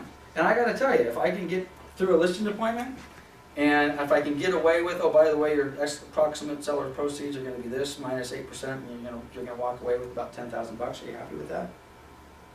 I mean, you guys know I'm pretty busy. If I can get away with that, I'm probably going to do that. So I'll get you the exact number up tomorrow. I'll have someone give you the thing. But if I got an extra 5 minutes, I'm gonna sit down. I'm gonna go through it. Especially if I'm. By the way, if I'm not getting through to you, all right, I'm gonna sit here. I'm gonna wear your ass down, and I'm gonna pull out this net sheet, and I'm gonna show you what the hell I'm doing. Wow. And then, oh, and by the way, it's also a great closing tool. If you don't have the listing done, and they're like, "Oh, I'll come back tomorrow." Well, I'll tell you what. Let's do this way. Let's go through the net sheet. I said, I'll tell you what. I know you're not ready to list, but let me just leave this with you. I like to leave it with you, but if you did, why don't you just initial it? You say, if you sign this, it's going to happen. Try your first little test close. Yep. Try that first little, just right there.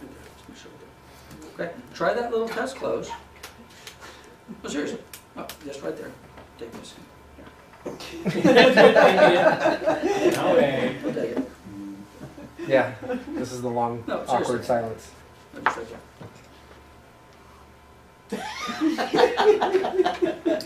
But you can't laugh. Come on, take it. No, right here, right here. Your wife can do here. Mrs.? You've been in too many of my classes. The reality is, and you guys know this, if by the way, there's a time and a place for that. Too early for that, it ain't gonna happen. If you've been on an appointment for 3 hours, and you just tell somebody, let me just get your initial here and I'll leave, Yeah. they're probably gonna take the damn pen to get, but my first listing pricing was 3 hours. I have no idea what I said. Those people were so happy to see me leave. Okay? But the next sheet could be a closing tool. Could be a closing tool. You know, I'm gonna pin a star on you because you know you're the first person. Just right here. I tell you, I'm gonna reduce my commission from 6 to 6.5. Alright? Ooh, here also. Why don't you go initial there? All right.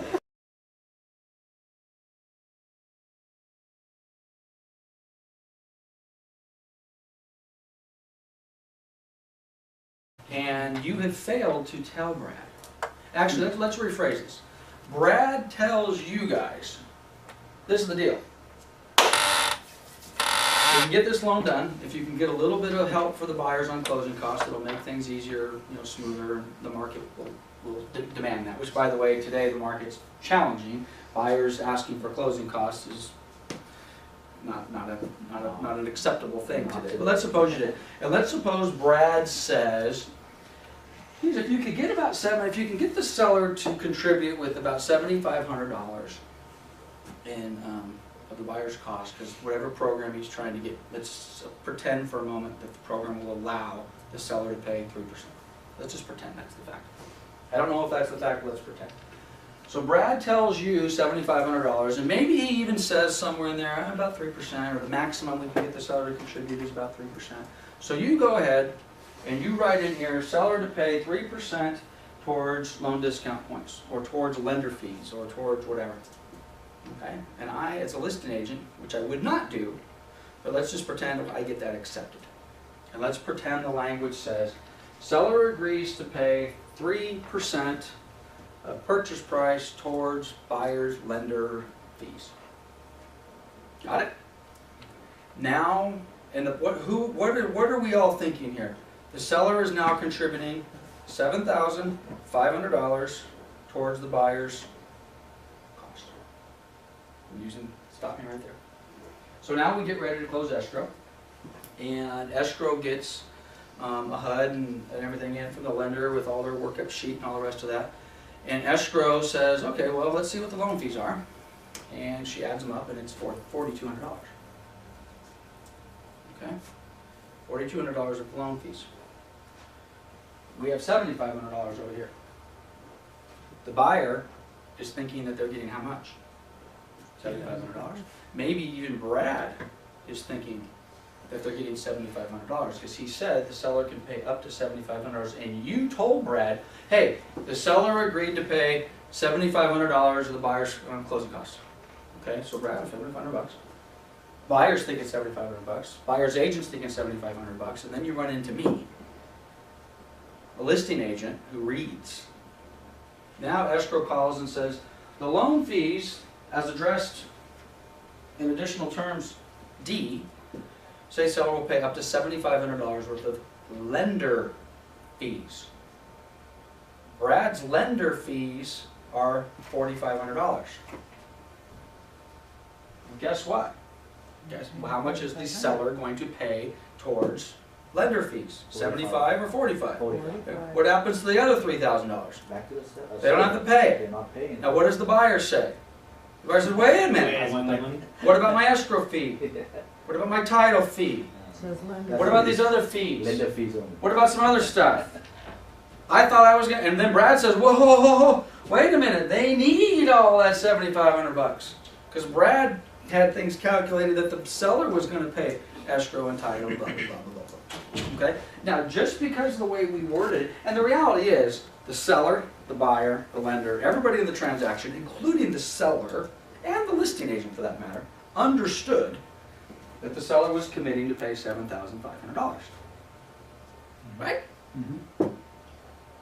But it was not worded properly. Now, if Brad had said lender fees are $7,600 or $7,500, no problem. Seller pays the fees, no big deal. So, point I'm trying to make in a long, convoluted way is be very careful how you word the languaging, or how you string your words together, better than I am hopefully, in relation to what the seller is willing to pay. If you want, and the lender clears it, by the way, it's very important too. You just write in here, seller agree. Now you write it properly. This is the way I think it's proper. Seller agrees to pay up to $20,000 of buyer's closing costs, including but not limited to all of the fees that come from Coldwell Banker, all of the fees that come from escrow, all of the fees that come from title, anything under the sun that you could possibly put in here, and you put in a ridiculous amount, by the way, and I picked a ridiculous amount on purpose, $20,000, okay? By the way, you didn't tell Brad this. You're so proud of yourself. You now got the seller to pay some stupid amount in fees, okay? And now and the seller agrees to it. And the buyer's happy, everybody's happy. And then Brad at some point gets a hold of this and says, well, what are you going to do with all that? What do you mean what are you going to do with that? We get $20,000. I said, well, you can't. The loan program's not going to permit that. Seller can't pay 10 discount points or 10% of the sales price towards cost. You can't do that. My loan doesn't allow that. They can't do that. So now what do you? Well, now we got a problem. Well, we'll just use that for repairs. Well, no, you won't. Well, we'll just get that money outside of escrow. No, you won't. Okay? You got to have some dialogue with your lender here. What's permissible, and what's permissible on deal A may not be permissible on deal D that you just did with Brad on all 4 deals. Well, the last one you said I could have up to 3% of the closing costs. What's special about this one? Different loan program. It's not permissible to get 5% up a sales price and closing costs to the buyer. So you need to have this dialogue, but whatever you ask for, be very clear, very concise, and either be limiting for a purpose, or do not limit what you're asking for on purpose. Don't just do it by accident, okay? Let's take repairs, for example. Seller agrees to credit buyer up to $5,000 for the purposes of rehabbing the property. Is that a discussion that you might want to have with your lender? Is that always, oh sure, no problem, we can do that every deal? No. No. Seller agrees to include the 1957 Volkswagen Beetle in the garage. Companies that are named ABC Realty. I don't know why, but at any rate, so let's spell out the name of our company. What is our agency relationship? Buyer exclusively, seller exclusively, or are we representing both? If you are representing both, you do have to put it in both spots. Coldwell Banker Pioneer Real Estate, representing both buyer and seller. Coldwell Banker Pioneer Real Estate, representing both buyer and seller. Okay, we talked about our escrow holder. How are we going to handle our deposit? Okay, again, don't want to go into a lot of detail, but we've discussed 3% is not bad. Okay, we like a 3% of the purchase price is a nice amount for a deposit. We also discussed basically leaving the default in the contract. And the default in the contract is that the buyer will deliver to the escrow company directly the deposit within 3 days after acceptance, as opposed to the buyer has given, check the box, has given my agent Robert a check for $7,500. Okay, 2 very different things. Both of them are proper. One requires more care and handling. Buyer has given you money. Trust funds in receipt, trust funds in the log, trust funds checked into the log, checked out of the log, documented all the way. So just make sure we know what we're doing. Again, if you rewind the tape from last week, I used to prefer item 3A2. I feel you have more control. I think that's a more professional way. You have a check in your hand, okay? Because I'm paranoid and I'm worried about my agents not handling it properly, it's safer for me as a broker if everyone just follows item 3A. And in effect, you can still have the discussion about how important it is for you to give me your earnest money deposit. The only difference is you're not going to give me an earnest money deposit when you write the offer. But we still need to have a discussion that says, as soon as we get acceptance, or certainly no later than 3 business days after the property is accepted, you got to get that deposit in. And I'm going to help you do that. Keep in mind, I don't think we talked about this last time. Let's suppose you have not given me a deposit, but we've gone with item 3A. Now we do get the offer accepted, and I call you up and say, hey, you got to get the $7,500 in escrow. And you say, okay, great, I'll bring it by the office here in a few minutes. Is that fine? Well, Well, yeah. you're shaking your head. Yeah. I understand why you're shaking your head, because you might want to say, no, I don't want it. I want you to get it straight over to lawyer's title / escrow company, or straight over to Summer at Town and Country Escrow, because that's what the contract says. But it doesn't necessarily say that the buyer has to deliver it personally to the escrow company. It says the buyer has to give it. So let's suppose you give it to me. What do I have to do with it now? I have to log it. I've now received it. Now what did I do with it? Well, I had it for a minute, and I put it in an envelope, and I sent it over to ABC Escrow. Okay? Well, I still have to then, I had it, and then how long did you have it? I had it at 1 o'clock, and what did you do with it? Well, at 1:02, I handed it to Summer. Okay? You walk down the hall, you want it 30 feet down the hall. You have to log, if you touch it, you have to log it. Okay.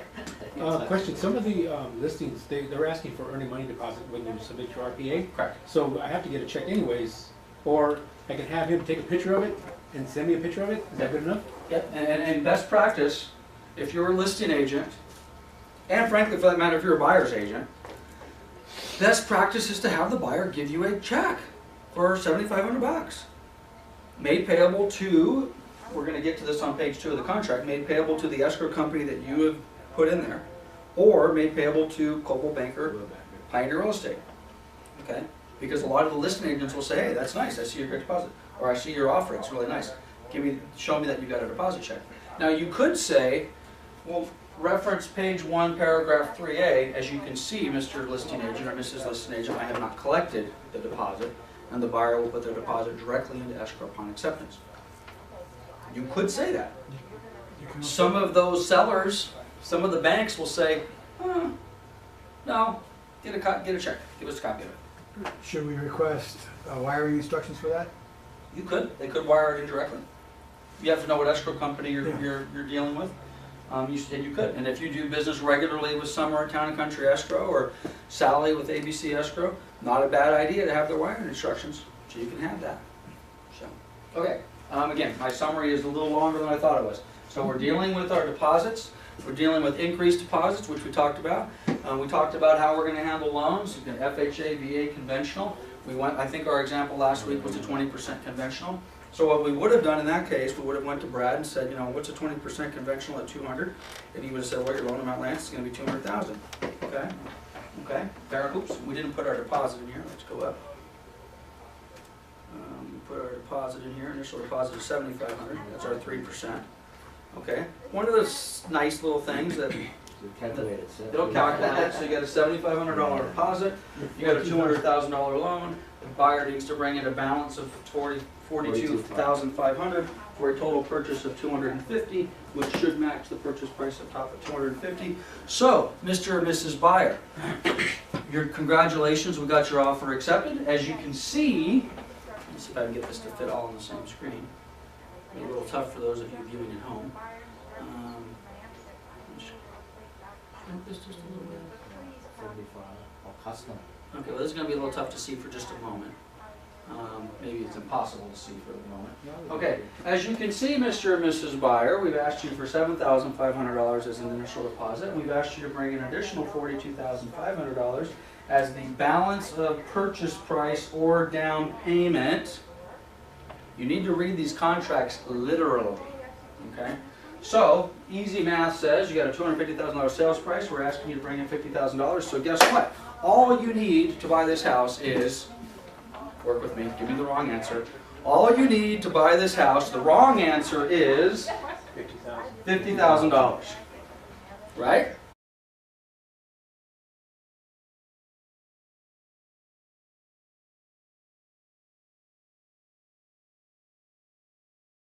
broker, his fee is now in the rate, because they have to price it that way quarterly under the new Dodd-Frank requirements. So it's really hard to compare two lenders anymore. It is very difficult. Are we ready, gang? Yes, Yes. Let's do it. Okay, hopefully you've got a copy of a, does anybody not have a copy of a purchase contract in front of them? Looks like everybody does. Okay, good. All right, we're going to quickly review where we left off last week. And I mean literally quickly. Okay, so we've got our RPA and joint escrow instructions, we've got a date on it, we've got a name, we talked about the importance. This is a little different offer, so now we've got the Thor and Lemming and Nathaniel Lemming. We talked about the importance of knowing that your client's name, middle initial, are they juniors, are they seniors? Obviously the property address is important. It'd be nice if this particular offer had a parcel number on there. Not the end of the world, it's not going to contractually invalidate it if you don't have the APN when you write it, but it's not a bad idea to put it on there. This property is in the city of Riverside. It'd be nice if it said the county of Riverside on this pre-printed form, okay? So let's be professional, let's fill out every blank we possibly can. We've got our purchase price, let's fill something in here. We've got our purchase price, I think last month or last week we used $250,000, let's just stick with that. It auto-populates that. We talked about the importance of having an accurate date. We can arm wrestle over, we prefer 45-day escrow as opposed to, May 15th. So I'll just put in, May 15th. Keep it in mind, I've already checked my calendar, which I haven't, but let's just pretend for a minute that I've already checked my calendar, and I've determined that May 15th does not conflict with a holiday, with a weekend. It works with my lender. Brad has blessed a May 15th closing date. We can get the appraisal done on time, so everybody's happy. So again, personal preference, prefer a hard date. Again, many of you have sat through this class more than once, and I know many of you have said, Lance, I don't prefer a hard date. There is an argument for 45 days from acceptance, and it's a good argument. The only thing I would restate, if I didn't make it clear last time, is if you do put, check the box, this is blank, check the box, 45 days from acceptance. This is what I suggest you do immediately upon acceptance. You get everybody on the same page as to when is the start date and when do we start counting, so we all know that our date is now July 3rd or whatever it happens to be. So you know exactly, and by the way, I'm glad I said July, I just randomly popped up with July 3rd. This is another reason I don't, and I believe me, I didn't plan it this way, it's another reason I don't like 45 days from acceptance. Because let's again, today, 45 days from acceptance works fine. It's on a date and a time that seems to be acceptable, it's not conflicting with any holidays or anything like that. But now, does it sometimes take a week or 2 or 3 to get your offer fully accepted? It does. Well, now we get an offer accepted 3 weeks from now, and now we start counting up 45 days, and we just came up with a date. I don't know, I might have it wrong, but we just came up with a date of July 3rd. Does anybody see a problem with July 3rd? Yes. Could be a problem. So again, if you've done that, and you now have an acceptance date that then you start counting and it conflicts with a holiday, or maybe it's in between Christmas and New Year's or whatever, you just need to get everybody on the page immediately and nail down those dates. When you put that date, just so I have an understanding of the system, 45 days, is it whatever the 45th day is, or is it, so if it's a Sunday, that's it? It's 45 days from acceptance. Yeah, that's basically how it works. So whatever, if it falls on Christmas Day, if the 45th day is Christmas Day, contractually that's your close of escrow date. Let's change hats a little bit. Let's pretend we're the listing agent. Which, by the way, the vast majority of the offers that I see as a listing agent do not have a specific date. They have 30 days, whatever it happens to be. So let's suppose I'm the listing agent. It takes me however long it takes to finally get an offer accepted by the seller. If I'm doing my job as the listing agent, part of my acceptance is going to take this ambiguous date, and my counteroffer back of some sort will now include a hard date. Okay, we're countering this and this and this. Maybe we've got a couple counteroffers going back. We think we've got everything ironed out, but let's iron out, okay, now that we've gotten to this point, we've been fooling around for 2 weeks. 45 days looks like it's July 3rd. So you talk to the buyer's agent, say, hey, I want to draft a final paperwork here. What do you think? Do you think we can get this thing done in June before the holiday hits? Or do you think we might want to do it after the July 4th holiday? Do you think we might want to prepare for the 7th, 8th, 9th, or whatever it happens to be? So have that discussion, get everybody in agreement, and then nail down that date. Okay, so again, we can go on for days about that. We've got our agency disclosure, mandatory. Did I say this is mandatory? Yes. You must have your buyer and or seller, whoever you're representing. In this case, we're the buyer's agent. We're writing the offer. Your buyer must acknowledge prior to receipt of the contract the disclosure regarding agency relationships, the all-inclusive agency form. Potentially competing buyers, we'd love them to sign the DA form. Says you could be dealing with more than one buyers. There's the listing the confirmation form in here. Type in the name of the company that you work for as the listing agent, Coldwell Banker, Pioneer. Type in the name of the selling agent. This would be us. This would be the person that you work for. Coldwell Banker, Pioneer Real Estate. I prefer to say real estate. We are not Coldwell Banker RE. We are not Coldwell Banker Pioneer. We are not Coldwell Banker Pioneer Realty. We are Coldwell Banker Pioneer Real Estate. At the end of the day, does that hurt anything by saying R.E. It's not going to invalidate the contract. Nobody's probably going to say boo about it. Even if you put Coldwell Banker Pioneer Realty, which is technically a company that doesn't exist, probably no one's going to say boo. Probably not even going to hear from me about it, even though I don't know why. I just have a problem with the word realty. I don't like company. Has anybody ever closed a deal or heard of a deal where you get down to close of escrow, the buyer has given you a check for $7,500, which is in escrow, you're now 45 days later, you get loan approval, you get everything ready to go, we're going to close on Friday, and you say, be prepared, because escrow is going to call you, and they're going to tell you to come on in, and we're going to sign some final paperwork, and you're going to bring in the funds you need to close. So your buyer's sitting at home, they're all excited, okay, we've got our $42,500, everything's fine, okay? And then they get to escrow, and then you get the phone call that says, your buyer's a little confused. They don't understand that we need, because by the way, approximately how much more money might they need? Let's just, for argument's sake, let's say they need about 50 grand. So escrow says, in order to get this closed, you need to bring us in about 50. And the buyer's like, oh, it's okay, honey, we already gave them the 7,500. You know, so we're just going to roll in there with the 42. Now, whose fault is that? That the buyer does not understand that this number here, balance of purchase price or down payment. Down payment is for the down payment. The closing costs are different. Does it say balance of purchase price including closing costs on this line? It does not. Okay? So, I cannot, the answer is dozens. I have had dozens of escrows either delayed or fall out because the date, You have 3 hours, you good. we will be done in an hour and 45 minutes. Thank you, Brian. But I've had dozens of escrows fall out because 3 days prior to close of escrow, the buyer somehow, and again, in fairness to the lenders and in fairness to some of the buyer's agents, sometimes the buyers just needed more help than we were ever able to provide. Okay? But I would say in 95% of the cases, the buyer coming in with that challenge 3 days before close of escrow is your fault. Even if it's Brad's fault, it's not Brad's fault, because as much as I've said we've turned to the lender for what the closing costs are going to be and what this is going to be and all the rest of that sort of stuff, we still have a responsibility to make sure that communication is in play. And we have this little thing over here called, a good faith. You understand, Mr. and Mrs. Wright, it says right here, and you signed it. You understand? And again, when you're writing these offers for these buyers, you need to explain that to them. Say, I don't exactly know what your closing costs are going to be. Brad's going to help you with that, and you're going to meet with him in a couple hours as soon as we're done with this. Or maybe you've already met with him.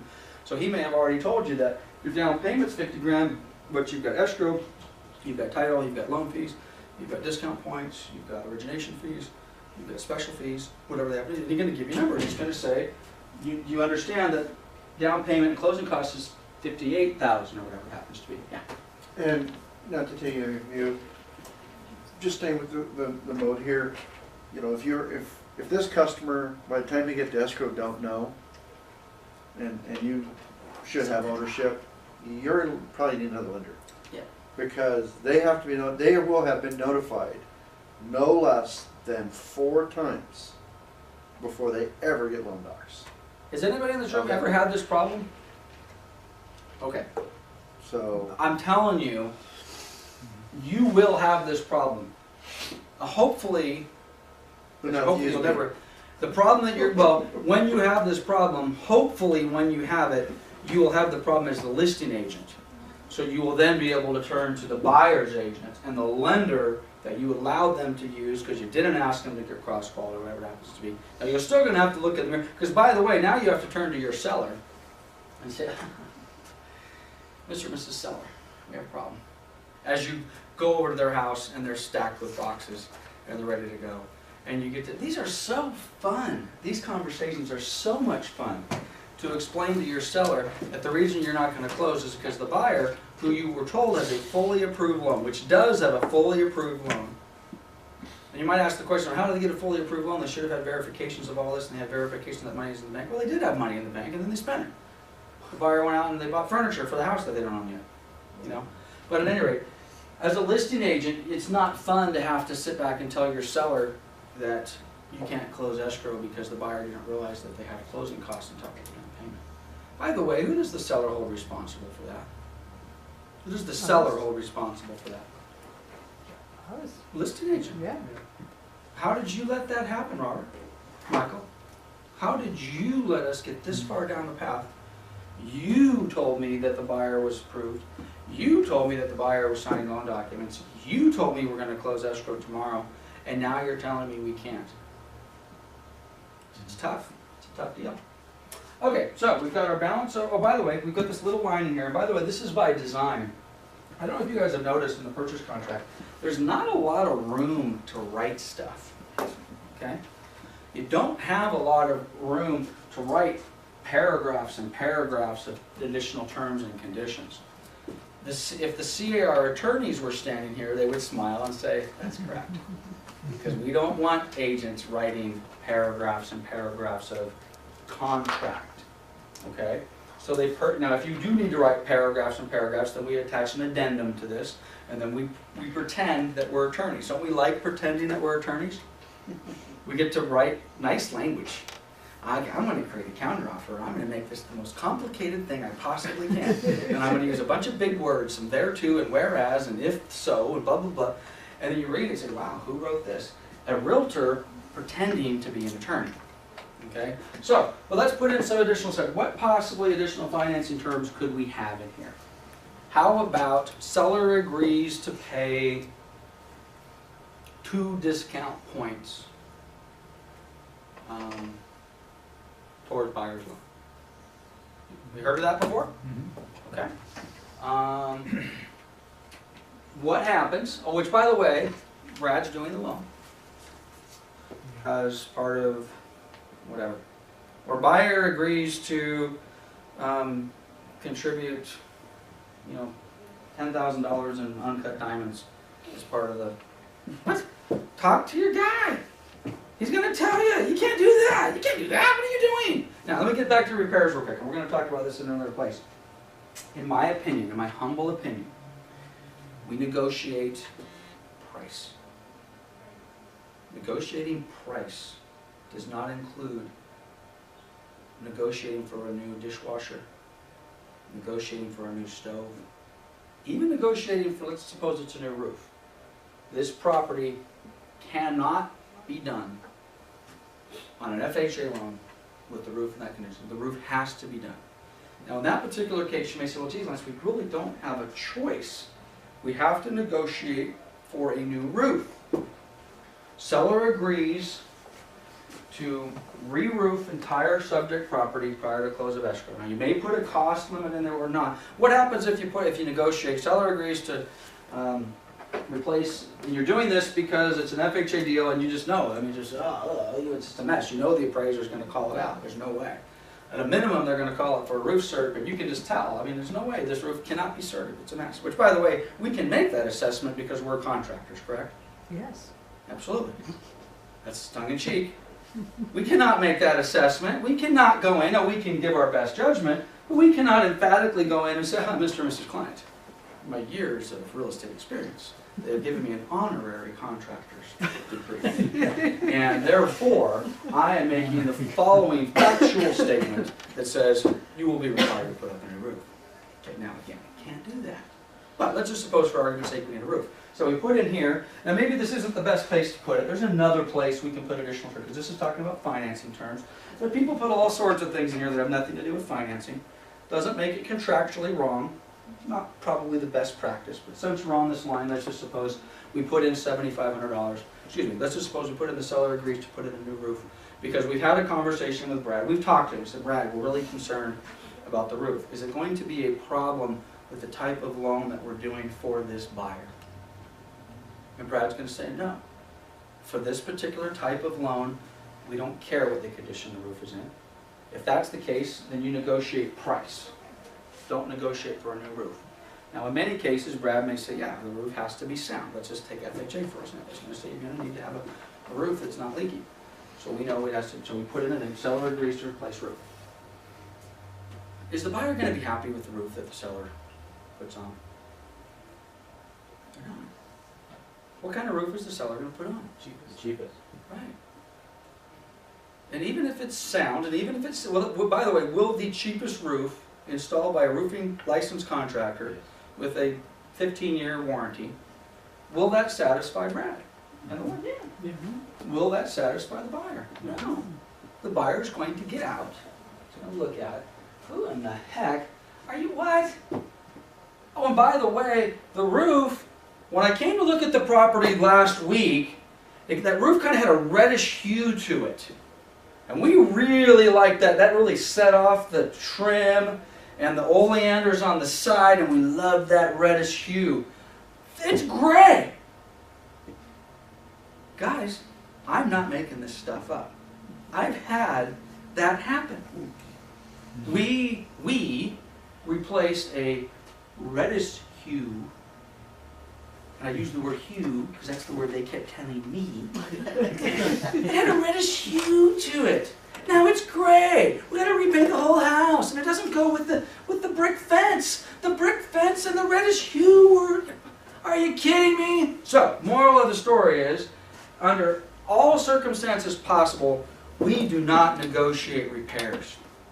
We negotiate price. And if the buyer is hung up with condition of the landscaping and the pool equipment and the creepy crawler and the trees need to be trimmed and the wood on the side of the house needs to be removed and the garage door's got a little cute, as long as it's not a problem for the lender / appraiser, we negotiate price. So you may say, but my buyer doesn't have enough money to fix these things after close of escrow. Well, it might take them a couple months or a couple years. If you go down the slippery slope of negotiating repairs into your offer, I am just telling you, you're asking for trouble. And I don't care how minor it is. I think we talked last week, seller to replace stove. Dishwasher. If you are going to do that, you specifically need to ask your buyer, what do you want? Give me a model. Give me a make. Tell me exactly what you want. Where did you get it? What store did you pick it up from? And I know it may sound a little silly, but I want you to go into the contract and I want you to write seller to replace the stove with model number 1234. That's stainless steel, and it can be purchased at Home Depot for a cost of. You're still asking for trouble, but be careful with that. Yeah. Something I want to add that you may or may not be aware of. Do you know that when you order an appraisal, he gets a copy of the executed purchase contract? Yeah. So if you didn't realize it, you just told him on the repairs to look for them. And guess that appraiser now may be calling things out that he or she may otherwise not have called out. Right? Right? Absolutely. Guys, negotiate price. Don't make your life more complicated than it should be. I was just going to blow right by this, but let's just also deal with this. Who wrote this offer? Lance Martin, Coldwell Banker Town, Real Estate. There's my name, there's my fax. And there's where's my email? I thought I had email on there, no? It's on the last page. Okay. Don't borrow anybody else's paperwork. If you're writing the offer, the bottom of this form needs to have your name on it. Okay? We won't accept it either. You're creating nothing but heartburn. Probably about at least 5 out of 100 offers, 5%-ish. We get an offer and we think we're, Lance Martin's the broker, and we call, can I talk to Lance? You just wrote an offer on Main Street or Yearling Way. No idea.